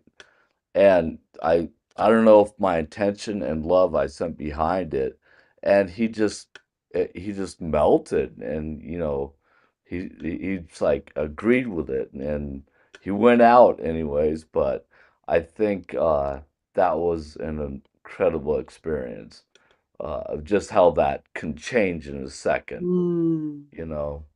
Just yeah. gave him love And instead of the fight that he wanted. Yeah, yeah, he was, but he just got it. It's like it is true. It's life is way too short to fight. it's the same power that stopped the man from beating the dog, right? That Mm. sense of love that's Yeah. there. And when we exhibit that, and Scarlett's an expert on it, but I think we've all had those powerful moments where we've turned a negative feeling into a positive one and shared that either verbally or just through our hearts, right? And shifted the energy. And that's extraordinary, the capacity that we have for that. And Dia, you have your hand up and you're dressed so beautifully for Valentine's. Look at you with your gorgeous hat and your pinky red top, and you look amazing. Hi. You need to unmute, Dia. I said, thank you. That is really a sweet comment. And thanks, Scotty. Yes, I just had this was very soon that I had the opportunity. It was a couple of hours ago, about an hour before our program was supposed to start tonight. And I had spent a lot of time preparing so I would have the meditation of Dr. Cat Lewis, whose class is tomorrow morning at 9 o'clock. And I did what I so often, if not always, do. I drifted off. When I awoke, when I was awake, I was so angry with myself. All my equanimity, all my love. It's all about love. Everything I feed myself with. And I was so angry with myself. One more time for doing that. And so the neat thing is the Bob Goodhart, who said to just stop it. And I put myself together in not too long. And I said, if we've got the command to be happy, and that's what it's all about, and love ourselves and love, love, love, switch it. I switched it. It took a while for it to really settle down, but I stopped it in its tracks, and I'm just so excited. And it's because I get to feed myself with all of you all the time, morning, noon, and night. Thank you, thank you. Thank you so much for sharing that. Scott, thank you for humoring me and letting us break into groups and get to know each other. I just think it's so much fun to get to share and to experience one another's presence and just thank you all so much. And over to you. Let's give a big twinkle to Laura. And Laura, how do people join the Holo movement? Before we end this sequence, what do we want people? What's our call to action? Well, I'm so glad you asked because Mariko Pitts is here to tell us all about that. And let me bring her up. Where are you? I'm right here. Yeah, I mean, it's simple. I mean, go to holomovement.net, join us. You can join our mailing list. There's so much happening. We also have the Wave, our annual event, which is going to be in Cascais, Portugal. It's right outside of Lisbon. And that's an incredible place where you really get to experience this love that we're talking about in that high frequency field. And just like the anthem that you saw with Kristen there and the performances, we use is a beautiful story arc. It's a journey. And with that, the unspokenness is really about being in that love frequency at a high pace more of the time together, and then miracles start to happen. The things that happen at the wave are incredible. But it's a beautiful journey, mixed with artists and innovators and change makers and, you know, the poets. It's just it's an amazing place to be in the same field together, and to see what beautiful passion projects that you want to stir off next together. And so that is May 29th to the June 2nd. My dates are getting all crazy. I work on this every day, and I'm always like, what dates again? You got it right. Friday, May 29th, the weekend after Memorial Yeah, Day. exactly. And then you can go, so you can go to our website. Very soon we'll be launching our new ecosystem, which is incredible. It's going to be where you can actually feel and sense and connect, and with all the people all around the world. We are now using conscious AI in a way, in a beautiful way, actually, to match make and to sense who's actually the most resonant with you. And so you'll be able to connect with people, and that based off of your answers and your profiles that you're creating, actually, you might find that you guys are extraordinarily alike. So there's a lot that's happening, but you can see a bit of our map here, but this is actually going to shift into something really big in the next couple months. So just stay tuned. I would actually just join join the mailing list. There's so much going on, and there's plenty of emails going on about the wave. You can email us at hello@holomovement.net if you're interested in joining the wave. There's plenty of things that we can do there and talk through. There's some scholarships that we'll be announcing soon as well. So yeah, find out more. Just go to the website. There's plenty there, but definitely join. Thanks, Scott. I love that. Yeah, absolutely. And so everybody, I just want to read it. Let me just read it slowly for people. It's because a lot of people are watching, and so we need to read it slowly. It's holomovement.net, HOLOMOVEMENT, holomovement.net. And if you scroll down to the bottom, that's where you can join the email list. And yeah, and one more quick thing. On Monday, you guys, at 9 a.m. Pacific, noon Eastern, we have the Miracle Club. And the Miracle Club is every third Monday. And let's see, I'm going to try to put this right in here in the chat for you guys. But we have the amazing Will Keepin. I don't know, have you ever had Will Keepin on the show? Oh, I have. He's wonderful.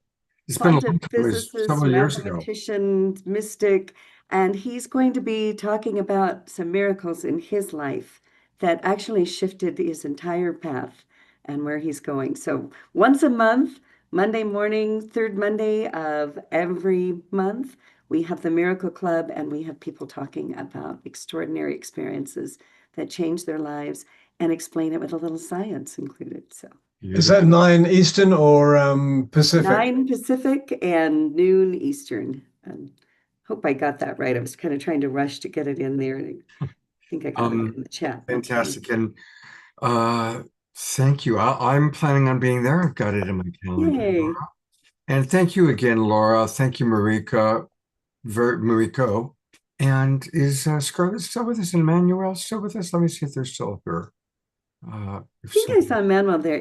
Scarlett may have gone to bed. It's pretty late. Nope, no, she's still here. She's still here. Yay. Yeah. So there's amazing Scarlett. Yeah. And Emmanuel. There we go. There he is. So let's just take a moment to thank our Holo Movement friends. I'm going to remove myself. Let's just send some love to these 4 people that have such a beautiful, important vision. And let's just all know that the Holo Movement is going to absolutely become a global phenomenon, and starting with thousands and then millions of people joining and waking up. And thank you all 4 of you for being with us. Stick around, because we still have a lot of wonderful awakening world taking place, including what for me is, just the most wonderful thing. Kristen Hoffman is with us. And when Kristen is here, it's beyond special. So, of course, at this point, everyone knows Kristen Hoffman. And there she is. Hello, dear friend. Hi, that was amazing. I'm feeling so much love flowing. And Laura, Emmanuel, Mariko, Scarlett, I just love you all so much. For those who are just discovering the Hula movement tonight, dive right in. The waves are so incredible. Gift yourself this experience. You will not be disappointed. It is a love fest in action. And anyway, I'm feeling all the vibes, and the breakout rooms, Laura, was such a good idea. Oh, good. It was so wonderful to meet new people and be together in that Right. way. Yeah. Pure Nothing love. better than falling in love with new people, right? So I fell in love with 4 new people. I'm about 60, 70 new people tonight. So thank you guys. Okay, we're gonna stay tuned, but we'll sign off now and give all our love to you guys. Thank you.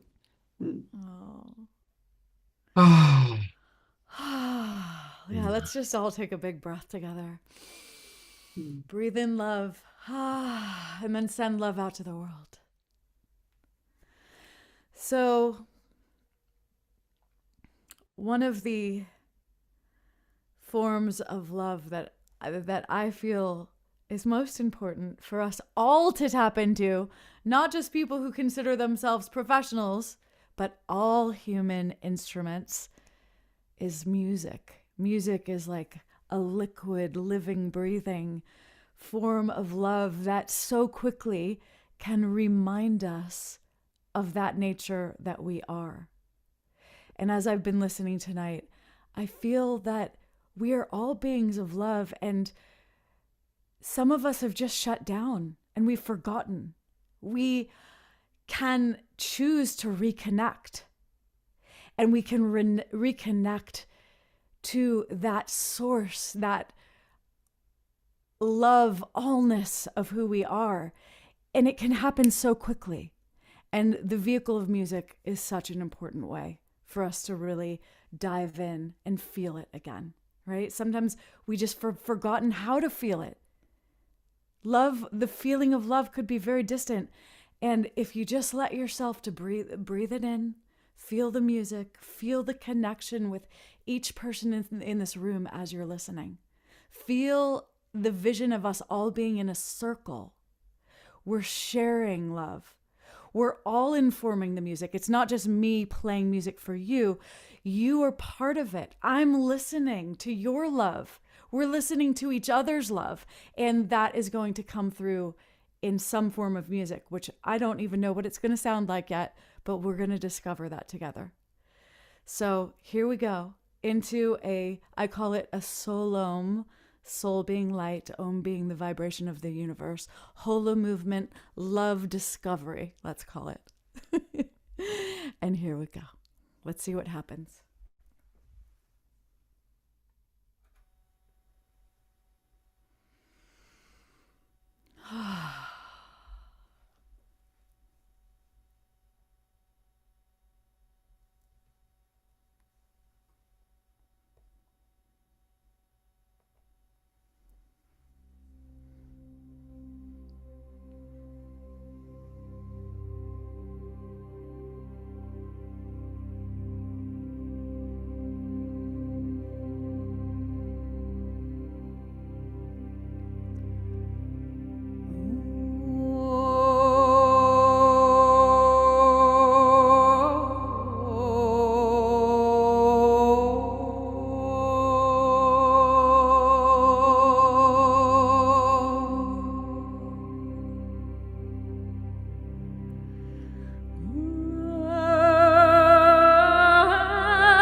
divine.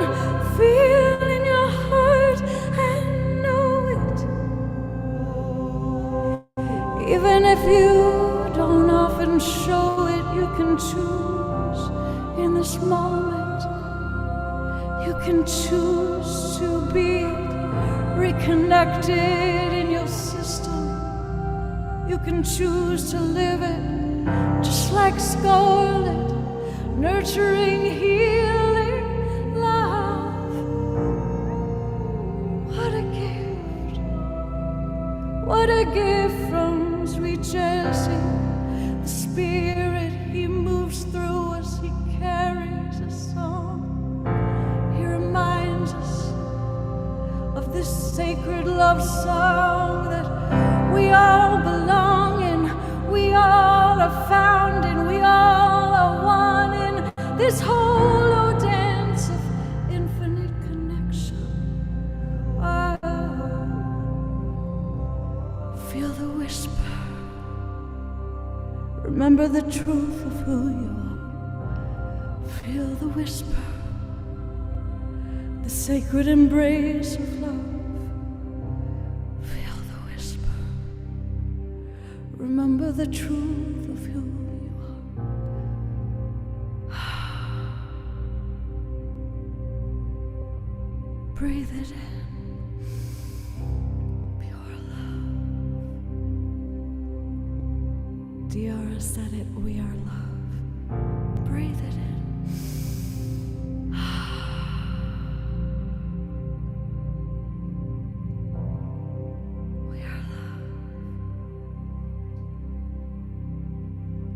Remember this truth of who you are.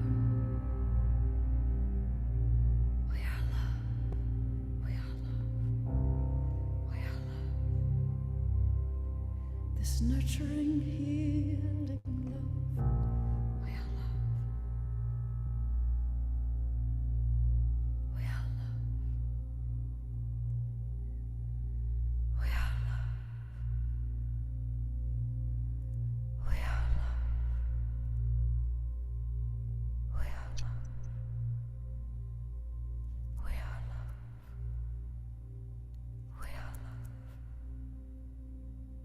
We are love. We are love. We are love. We are love.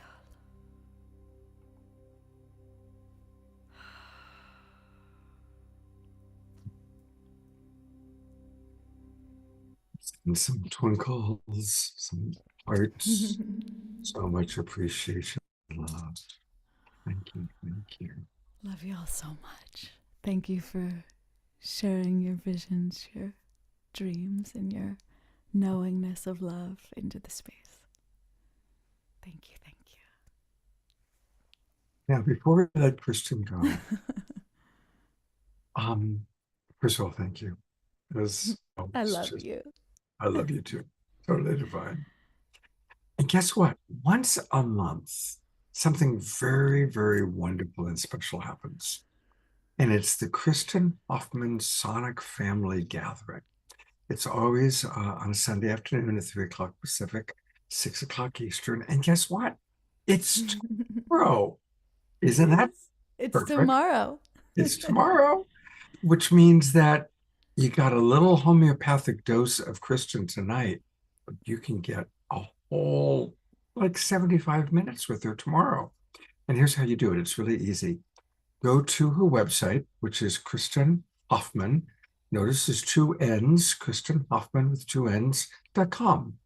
And if you click here, payment and membership, you know, it's so important for us to support Kristen and her incredible work that she does. So there's many ways you can do it. You can pay for services, you can buy albums, you can do her virtual tip jar. So those are all things to explore. But definitely tonight, click Become a Member. And become a member of her Sonic Soul family. And again, once a month, we all meet. And it's a wonderful gathering with usually two Kristen musical experiences, and we chat about whatever topic of the month it is. And you can join for as little as $11 a month. So I really encourage everybody to join her sonic soul family. And this is how we support her. It's also how we get more Kristen.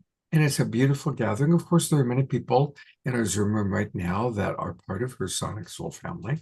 And what's the theme for tomorrow? The theme tomorrow is how we speak to ourselves. I thought it would be good in relationship for Valentine's Day because I fully believe that how we speak to ourselves within is indicative of how we love into the world and each other and how we speak to each other. It begins with how we speak to ourselves, both quietly within and when we're in our private spaces. Yeah. Beautiful. Well, we all look forward to seeing you again tomorrow. And please do join everybody. I'll put the link in the chat box. Thank you all so much. I love you all dearly. And I love you, Scott, and this beloved space. What a special, this space is love. If anyone has forgotten what love is in life, if they come here, they will remember immediately. Twice a week, we get to remember love and to be in community. Yeah, absolutely. Love you. See you tomorrow. See you tomorrow. But I'm going to stay a little longer. Good. I hope so. Well, I'm going to move the Global Peace Tribe announcements to a little bit later since we're running late, because I want to get to Liam and Heidi. Now, some of you met them before because they were on the show a few weeks ago. Heidi is a longtime friend of mine, and I have had the blessing of coaching her daughters and watching them grow up and working with Heidi. We've collaborated. She's a part of the Love Coach Academy. She is a brilliant coach, absolutely brilliant. She also is really good. If anybody you know is dealing with sobriety or attempting sobriety, she's wonderful in helping people who are in that particular challenge of life. And with her is her beloved Liam, who recently had a heart transplant. And so welcome, Liam. It's wonderful to have you with us. And I'd love to, what I'm going to do is I'm going to start by showing a little video, and hopefully we can get it to play properly. And here we go. And then we're going to have a chat with them. The rain is gone. I can see all the gold in my way. I'm not wearing my glasses. Oh, okay. But I can see clearly now. The rain is gone. I can see all the gold in my way. I'm not wearing my glasses. So cool. There we go. So welcome back to the Awakening World, both of you. Well, thank you very much. It's good to be back. Are you enjoying the show so far? Very much so. Very much so. It's been really great. Good. Well, I'd love for you to kind of maybe share the story and also the update, because I know that the last few weeks have been a bit of a roller coaster. So please let us share with us a little bit. Yeah. Well, I mean, I've had heart difficulties since 17 or so. And I had my first heart attack when I was 29 years old. And I had a total of 3 of them.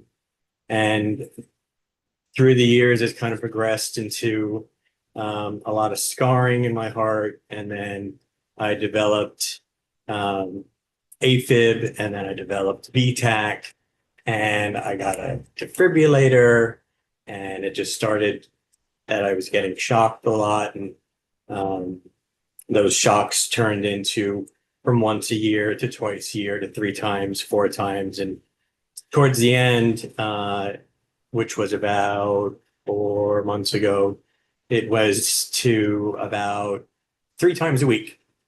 And then the doctors decided finally that the only option that we had left was literally to send me out from Hawaii to San Francisco to try to see if I was eligible for a heart transplant.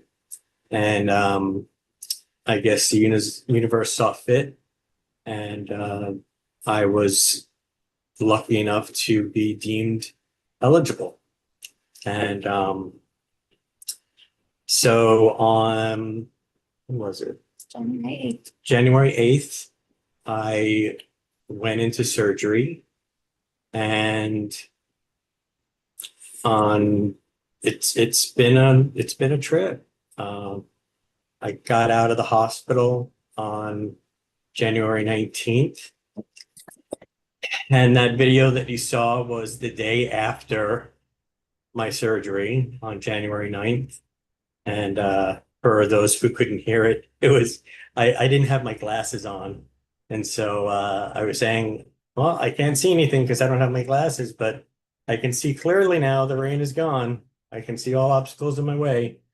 And it's definitely had its ups and downs so far. It's been a real a lot of trials and triumphs between Heidi and myself. Um, Heidi's been an amazing, extremely patient caregiver. Um, it's not just a physical challenge. There's a lot of medications. I'm on 35 different pills a day, and lots and lots of doctor's visits, and trying to push myself, and Heidi trying to push me, and in a loving way, of course. Um, and a lot of different emotions, and a lot of different steroids, and a lot of different communication mishaps. And Heidi and I are both therapists. We work with people on how to communicate with each other, and this is definitely PhD level. And we're learning, how to communicate with each other on these levels, and it's been challenging, but we're learning how to communicate with each other so that we can help others to communicate with themselves. And there's really nobody else I'd rather do it with. And it's the hardest and most amazing thing that I've ever been through so far. I've had a ton of health issues in my past. It's challenging for me too, because like I see the blessing. I see the huge blessing. This is all I've wanted for the past X amount of years is, my God, give me a heart transplant, please. Because, it's like it's been really hard for me to see where my future, I would think about my future and it would just stop at a certain point because I couldn't allow myself to see past X amount of years because I didn't think I'd make it that far. And so, especially with Heidi, it was really hard for me to see our future going far. And so now it's there, and I'm still stuck in that, the pain of the physical, because they literally saw your chest open, and so getting up and down out of the chairs and trying to walk, and I have days where it's either I'm dizzy or I'm in pain or I'm exhausted.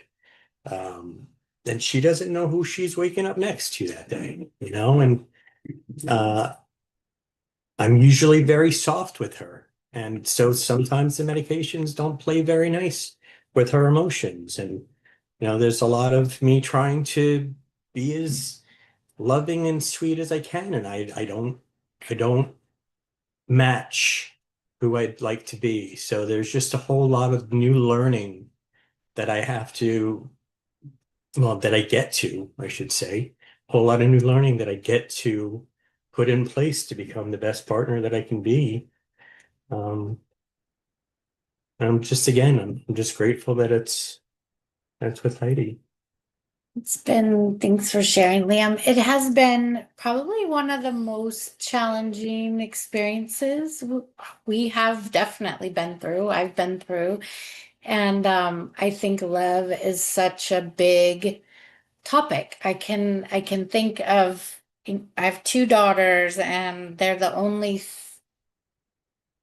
big commitment, unconditional love I've ever had in my life. And I've always, everything else has been disposable except my two children, including relationships. And I prayed before I met Liam because it was my heart's desire to have that kind of love and commitment for a man. And I never had it before. I have had wonderful relationships, but I've never had that kind of all in love no matter what. The only thing I can compare it to is my kids, and be careful what you pray for. So he was delivered. And we have gotten to share that love. And there's a song, I Get to Love You. I love that song because that is how I feel. Sometimes he tells me I feel like a burden, and I'm like, I get to love you. I don't have to love you. And it's been precious being able to love him. And it's pushed all my edges. And it, yeah, allows us to talk about any kind of thing. I think one of the tools we use the most is we're committed to every day owning our own part, and we share that with each other. And I know from counseling couples for 25 years, most couples come in and they start blaming each other. Well, you did this and you did that, and I felt this way, and that's how they all start, right? And I think one of the skills we'd like to share and that we literally have to use every day, and we are committed to using every day, is to check in with each other and to own all the things that we think we did that impacted the relationship. And it is a way to build trust because you don't have to call your partner out. They see themselves. You get to know and trust that they care how they impact you.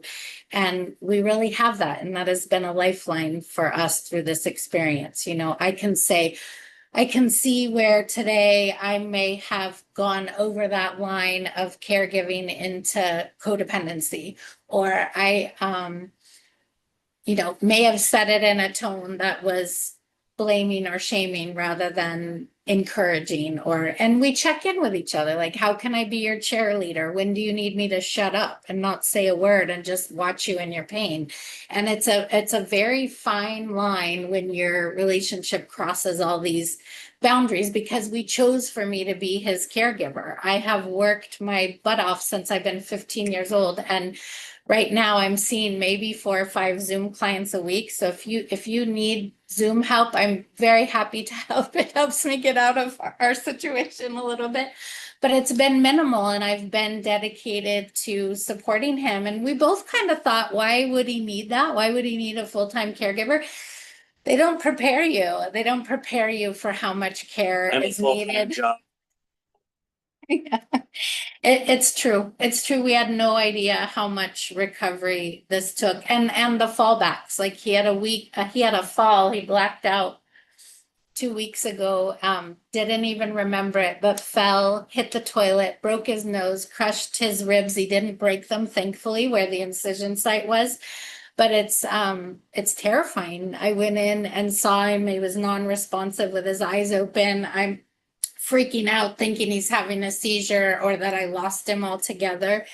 And it just adds new layers to fear and love and how to show up. And I think, you know, the show's gone way over. I don't want to take up too much of your time, but we're so appreciative to be here. We're so committed to loving each other. We're committed to love on the planet. Was so touched by all the shares tonight, and the music, Kristen and Scarlett. My heart and your compassion is just so touching, and we just feel that bigger vision for people on the planet, and how do we love each other well? I mean, that's what we're committed to in our work, the Cohesion Project. And you know, we love giving help, and right now we're humbled to ask for help.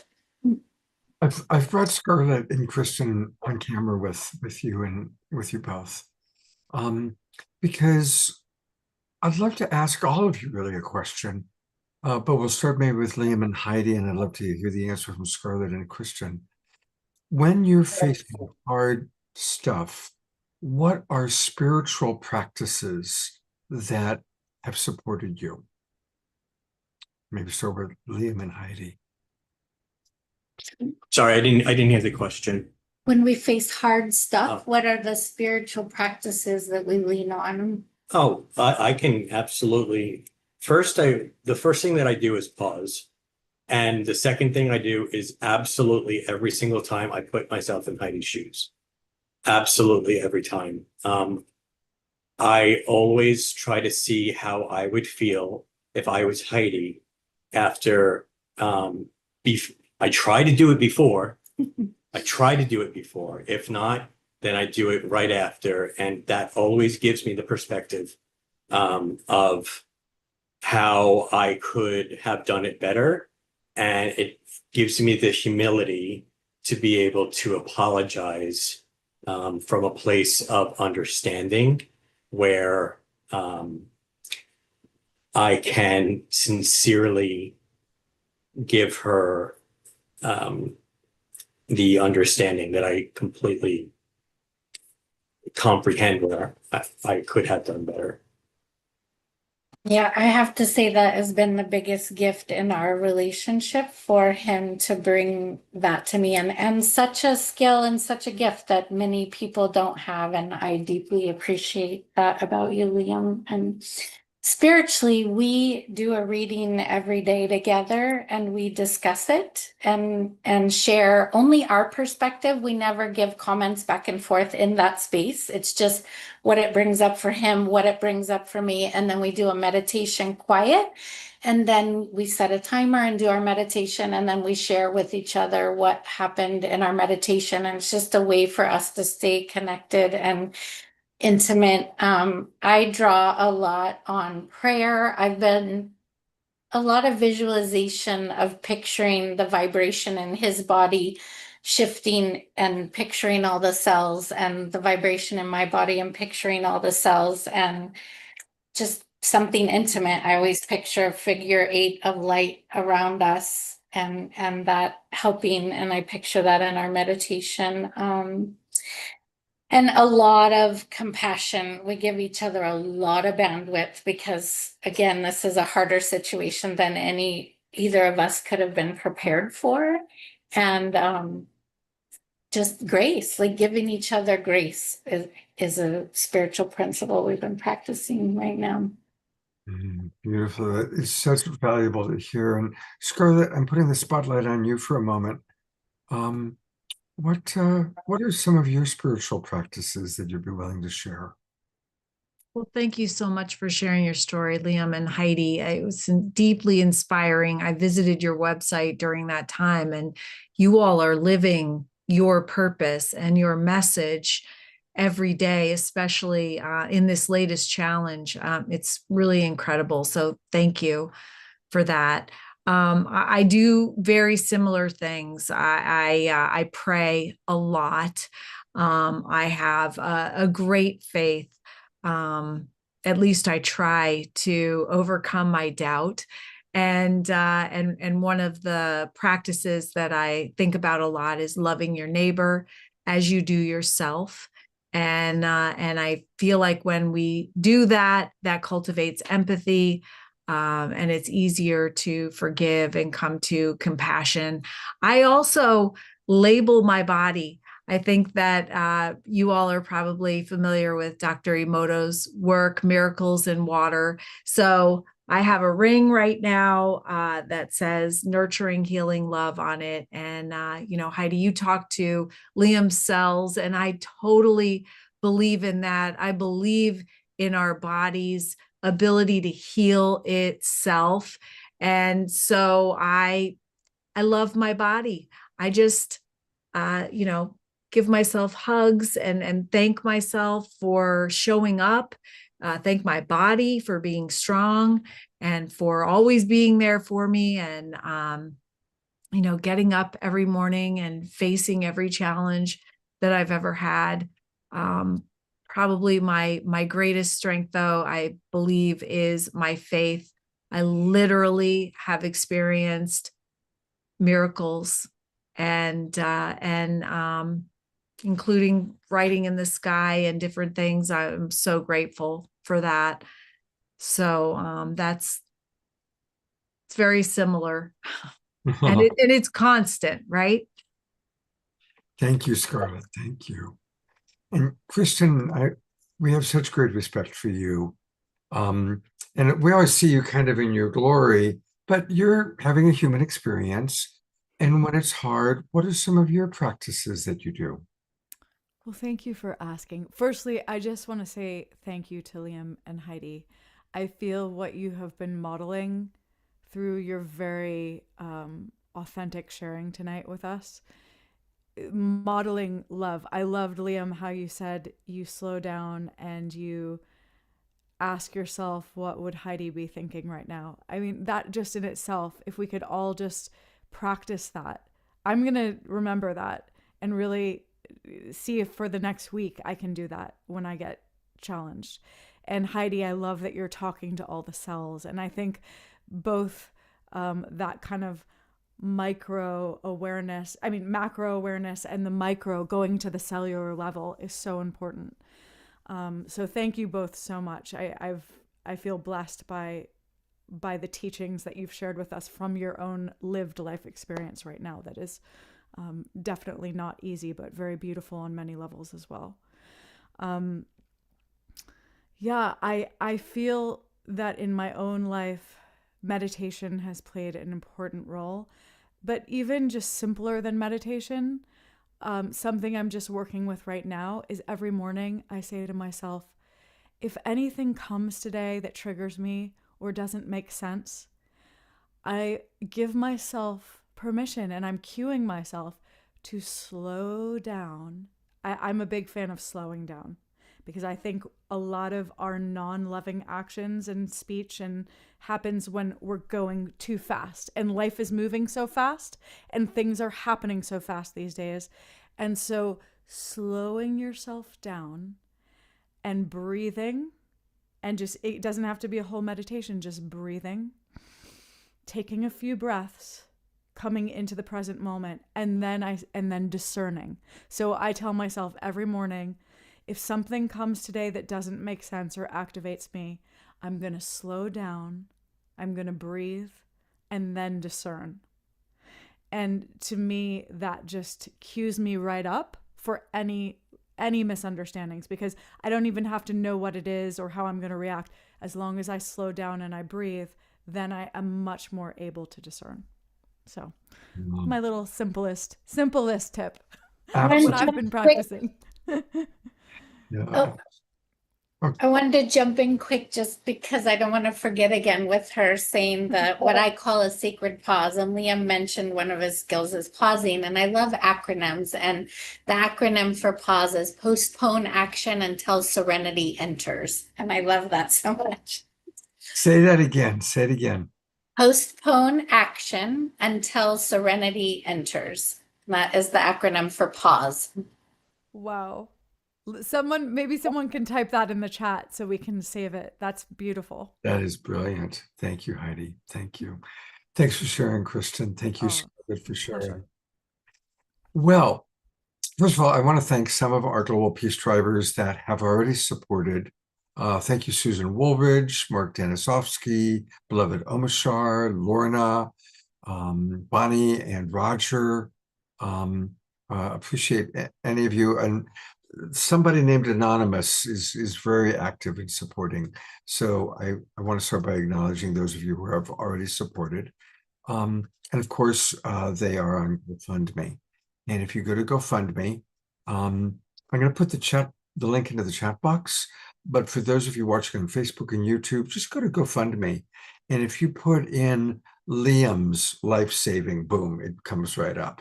He's the only Liam with life-saving going on right now. So it's pretty easy to find him on GoFundMe that way. And, any donation means something. When you're in a situation like this, even if it's $5 or $10, just seeing that someone took the time to donate really makes a difference. So I really want to encourage everybody to please be generous. And I also want to remind you that when you click in, whatever you're going to donate, I'm going to give them $111 again. If you scroll down here, you don't have to give GoFundMe anything, actually. I'm sorry, GoFundMe, but I prefer for my money to go to Liam and Heidi. So you take this little toolbar and you just can put it, you can keep it at whatever level you want, but you can actually take it all the way to the bottom. So that's a way that you can continue to support them if you don't want to give a big chunk to GoFundMe. And again, I appreciate the service that GoFundMe provides, but I just want to let people know that, because I've had people in the past say, oh my God, I had to give 18% to GoFundMe. Well, no, you didn't actually. So now we know how to handle that. And, thank you. And of course, green energy is really important, but I'm going to remove myself for a moment. And I want us to all send our prayers and our love.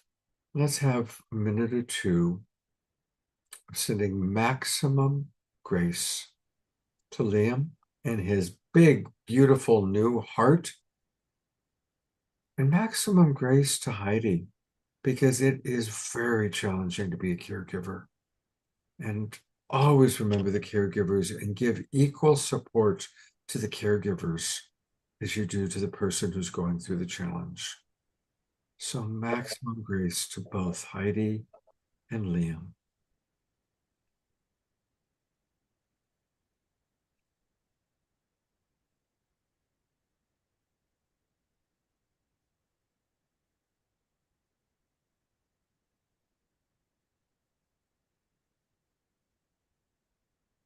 Maximum grace to you both.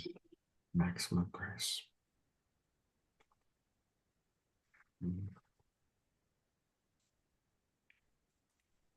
Love you guys. And definitely let's keep you coming on the show maybe once a month just to track your progress, raise a little more money. And, thank you for being so honest and just sharing your experience with us. It's really, really beautiful. Thank you for having us. It's amazing tonight. Everything's so precious. Thank you, Scott. Well, Thank you.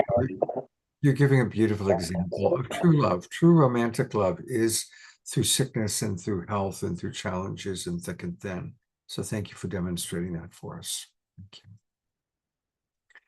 We're going to stay right in this beautiful quality of prayer.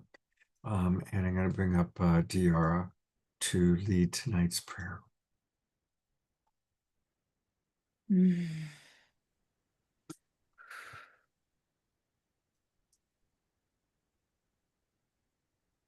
this beautiful silence, caressing this frequency of love, the depth of love that we see in the deep care for each other, the depth of love that we feel in unimaginable forgiveness,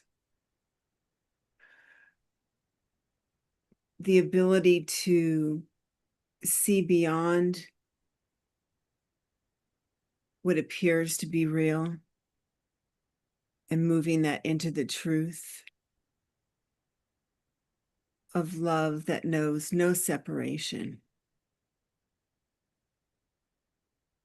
We know that love is the substance that holds everything together, that the space in between everything is love.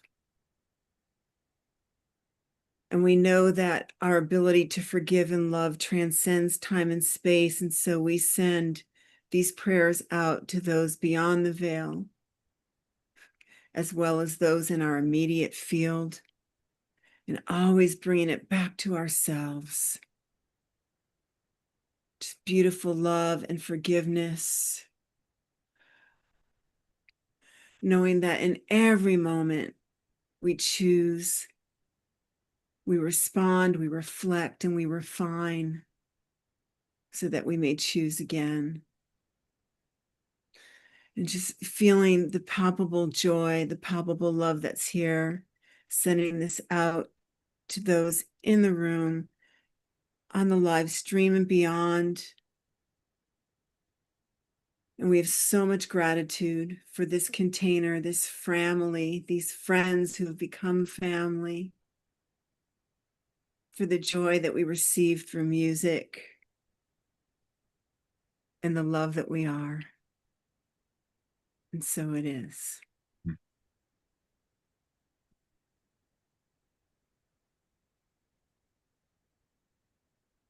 Let's have a couple minutes of silence. I'm going to go to gallery view. And this is where we just come together as community, and you can put into the prayer field anyone you wish to pray for, including yourself.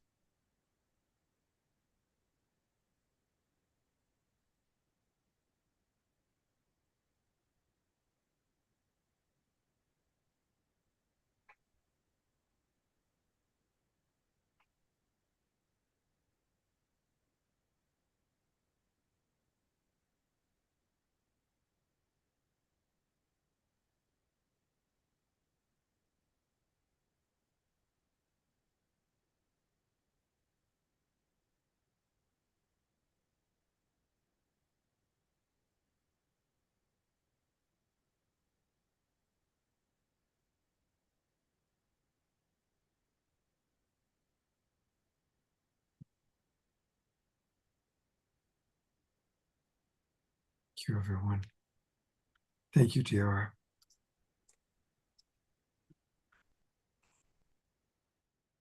I want to just acknowledge that many of us on Wednesday afternoon, had the pleasure of tuning in and watching via Becky Suzik's Zoom room what was happening with the monks, the walking monks, when they finally made their way to Washington, D.C.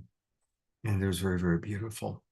And I'm bringing that up because we're going to do a little something. We're going to bring Fanny and Vigari up in a moment to close us out. But I want to open it up to anything that anyone wants to share. It's Valentine's night. We're all sharing our community with each other. We are in this beautiful community with each other, which is amazing. So if anyone wishes to express what love means to them, an inspiration that they've had, just please raise your hand that way so that you'll kind of come to the front. We just want to open it up so that any of our community members that want to share an experience of love, similar to like Scotty Satori did a little bit earlier. So anyone who wishes to share tonight.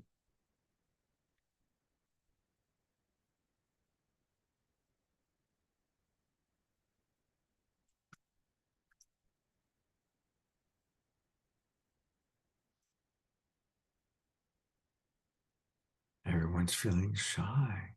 Up, Tiara. Okay. I actually had two things I wanted to share. The first one, I'm going to go to gallery view.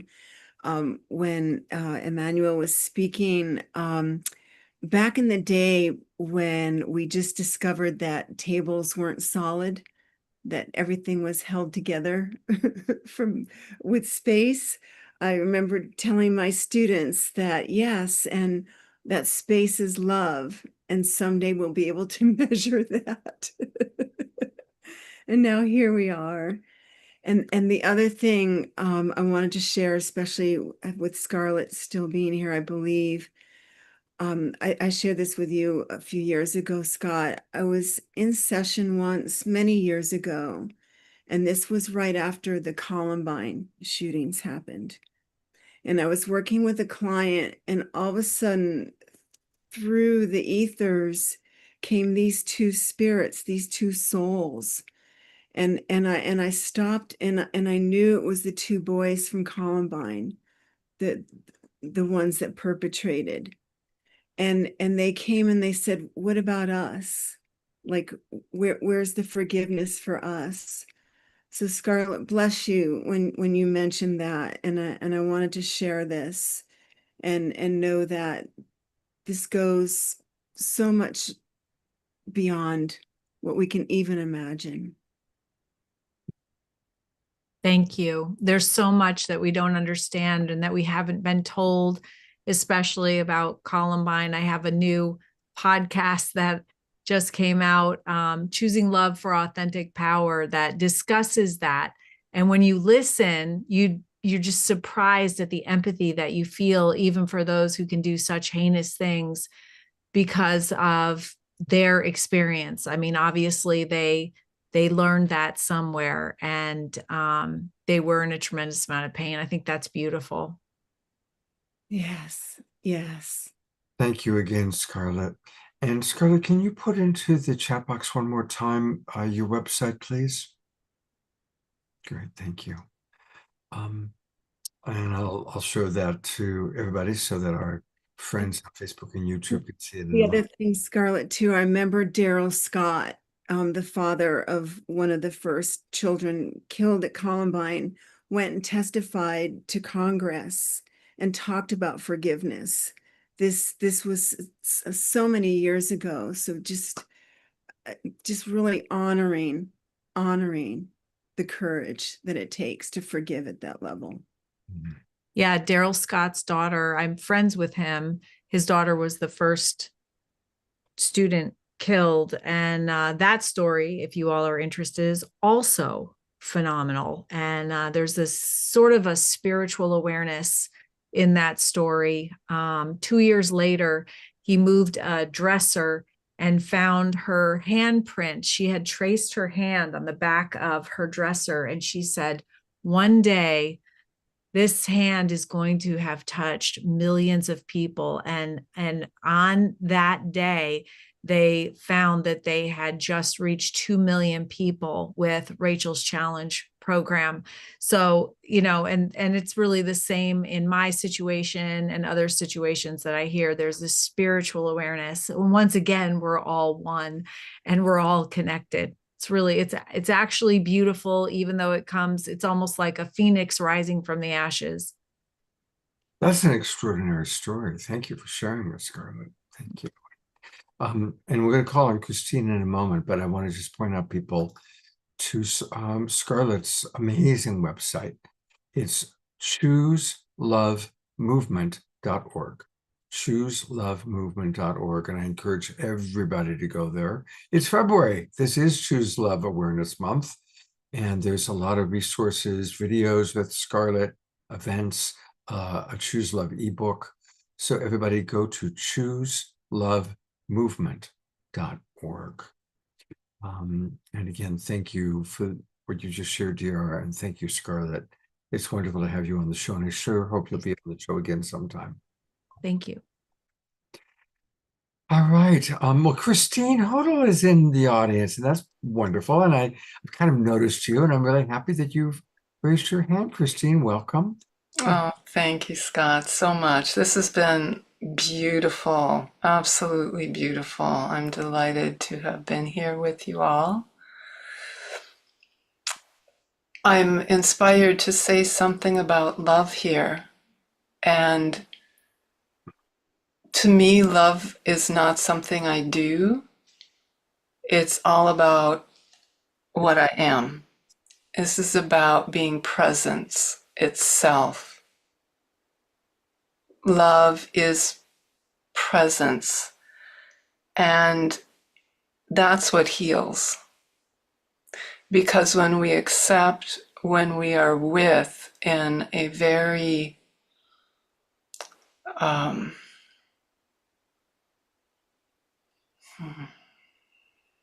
to say it? It's a very precious knowing, our presence. And that precious knowing knows and delivers what we need as it can come for each of us in every moment. And we don't have to effort with it. And some people's journeys are harder than others at times. And yet, over my many decades of being with presence in that way, in my own life and what I've had to face, and with my clients and friends and the spirits of lost people who are inside the earth, trapped. All I've had to do is be present there and hold the grids together, or to help free them through the connection and the presence of being itself. It's not a personal thing at these levels, and we all are this. We're all this. So that's why I'm speaking up right now. Because this is us. We can expand our totality of awareness to these places that can gift so much to this world. And I want to thank everybody who's here tonight and all the people who have spoken and who have been sharing their beauty and their joy and their pain or feelings. So thank you. Thank you. Christine, it's wonderful to have you with us. And thank you for that beautiful reminder about the power of presence. Oh my gosh. Yeah. Okay, we're gonna go to Fanny and Vigari. I want to make a couple of quick announcements. For those of you in the San Francisco Bay Area, there's going to be a Soul Search Enlightenment Expo coming up in Redwood City. It's going to be February 28th and March 1st. February 28th and March 1st. And the Soul Search Enlightenment Expos are wonderful. So it's a Saturday and a Sunday. They've got great speakers. You know, most of these speakers you've actually seen on our show when we've had Soul Search collaborations, Chris Valentine, Anastara, Dennis, and of course, John Gray, one of our favorites. So they'll all be there on Saturday. And then yours truly will be there on Sunday. We will make it a Sacred Sunday show on March 1st at 12 noon. So if at all possible, join us live in Redwood City, but I'll also send out the link and you'll be able to join us on the Sacred Sunday show that day. So please do, if at all possible, come to Redwood City and definitely put in your calendar Sacred Sunday show on March 1st. Be a good way to kick off March at 12 noon. All right, I am going to bring up another couple that we love and adore.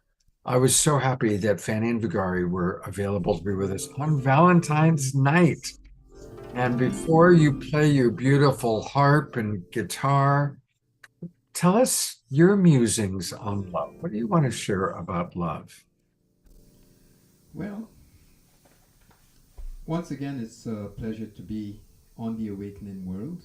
And thank you, Scott, for this opportunity to share with all of you. Hey, Vigari, did you turn your main mic back on? Yeah. Okay. You're a bit quiet, Vigari, so shout, Yes, please. you are quiet. Yeah, okay. Can you hear me better now? It's still soft, a little bit better, so. Okay, so it's just. Yes, we're going to turn the volume up a little bit here. Okay, try that. And now, Try that. This way. I just did not too. Okay, go. okay, here we are. Yes, well, happy Valentine's, everyone.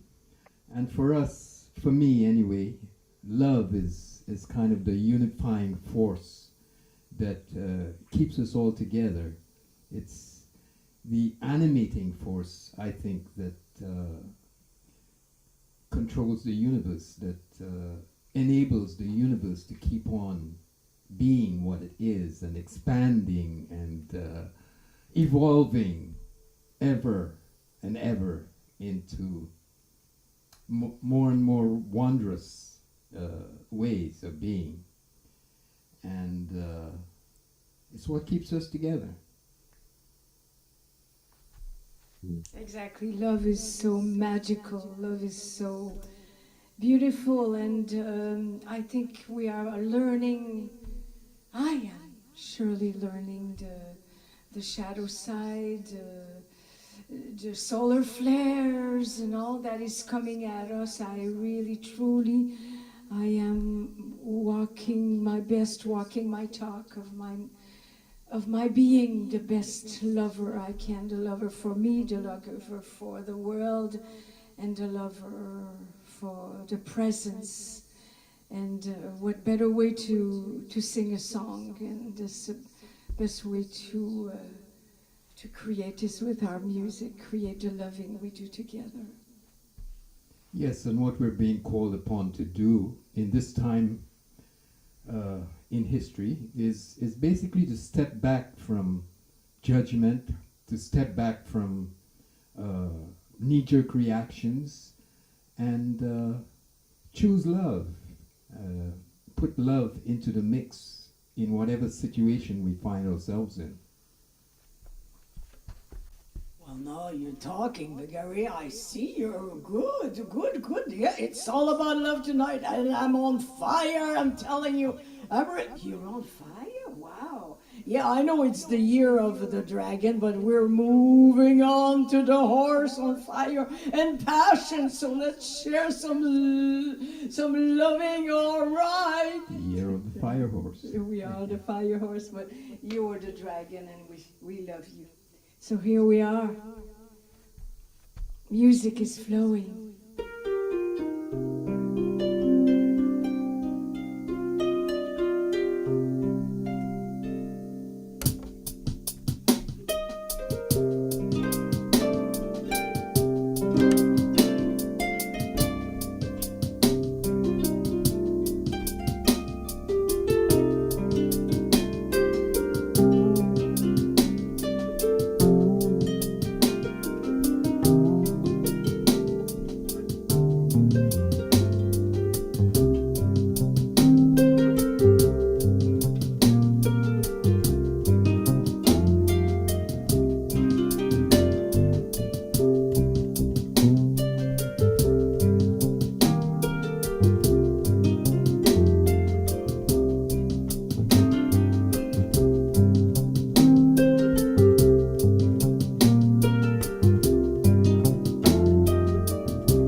Spread your fragrance,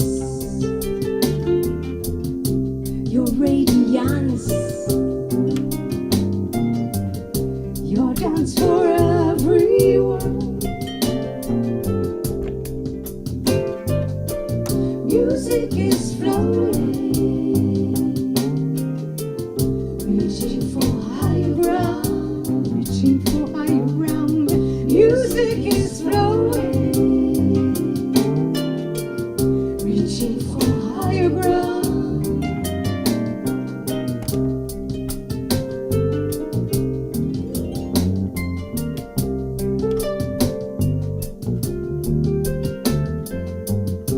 Music is love, love, in all the colors, in harmony with the water. It swirls carefully between the skies, showered with blessings from the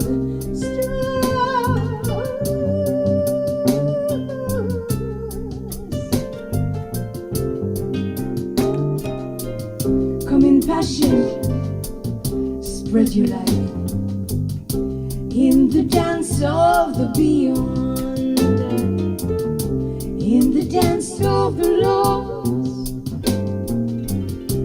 reaching in, reaching out.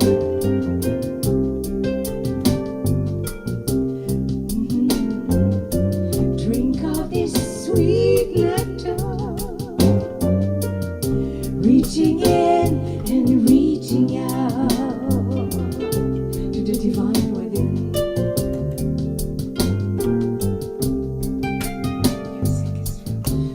Music is flowing,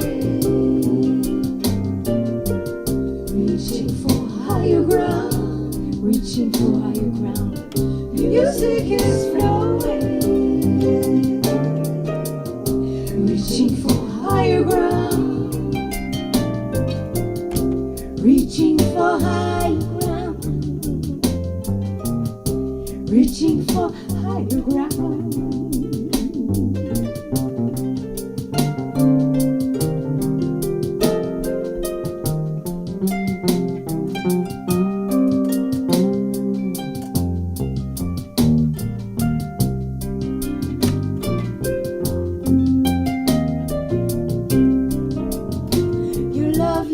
Your love is high,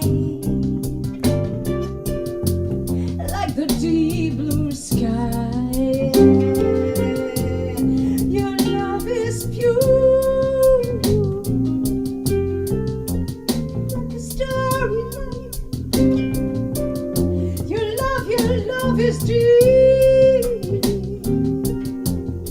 like the deep blue sea.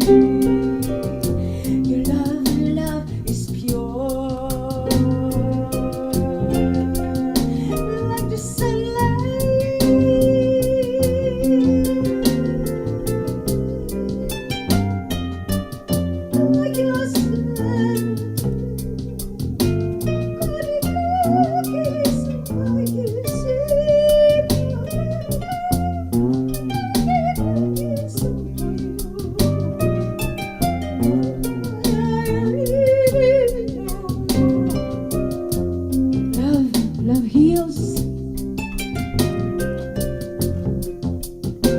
like the pure sunlight. Your love heals like the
music is flowing, reaching for higher grounds, reaching for love. Music is flowing, reaching for higher ground. Music is flowing, music is love, reaching for higher ground. In all the color, music is flowing, reaching in and reaching for higher ground. From the divine within, music is flowing, reaching in, reaching out. From the divine higher ground, music is flowing, reaching for higher ground, higher ground. Music is love, reaching for higher ground. Music is love,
I thought I was muted.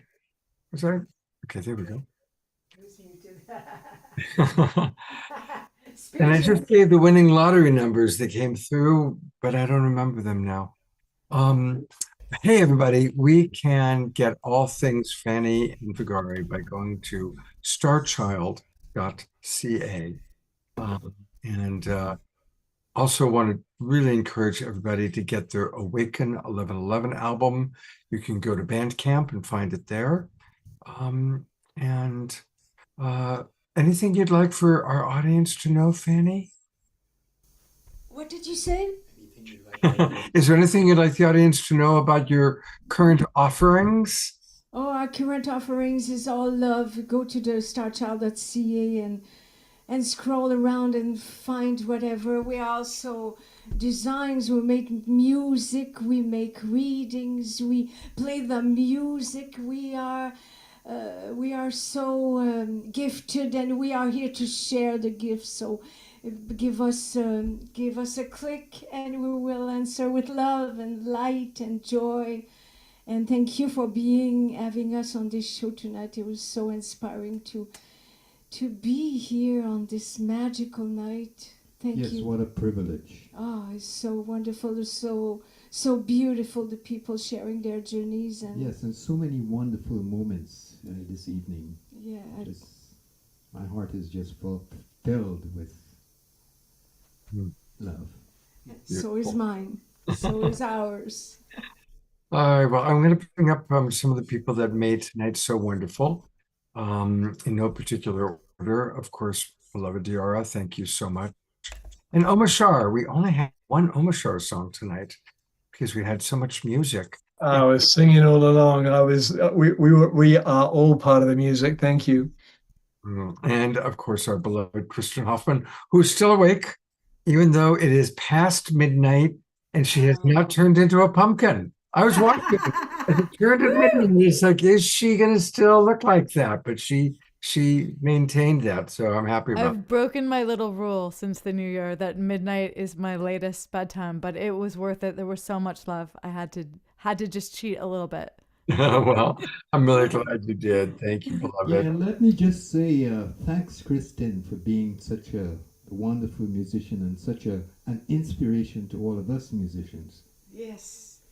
The feeling is mutual. I love you both so much, and thank you for getting the music flowing through our hearts, literally. Blessings. And also staying up late tonight, Laura and Emmanuel. And God bless you both and the work you and Mariko and everybody are doing with the Holo movement. Such powerful work. And of course, our beloveds Heidi and Liam, we are going to keep you in our prayers. And Thanks for having us tonight. It's wonderful to have you with us. And thank you for everybody who donated to them. And please share the GoFundMe. I'm going to put in the chat box one more time. Please share it out, donate, and keep them in your prayers. And we will be back on Wednesday night. Tomorrow is Sunday. It's a wonderful day to practice seeing the divinity in all. That is love. Love is compassion. The highest form of love is compassion. So let's all practice compassion for ourselves and for each other. Good night, everybody.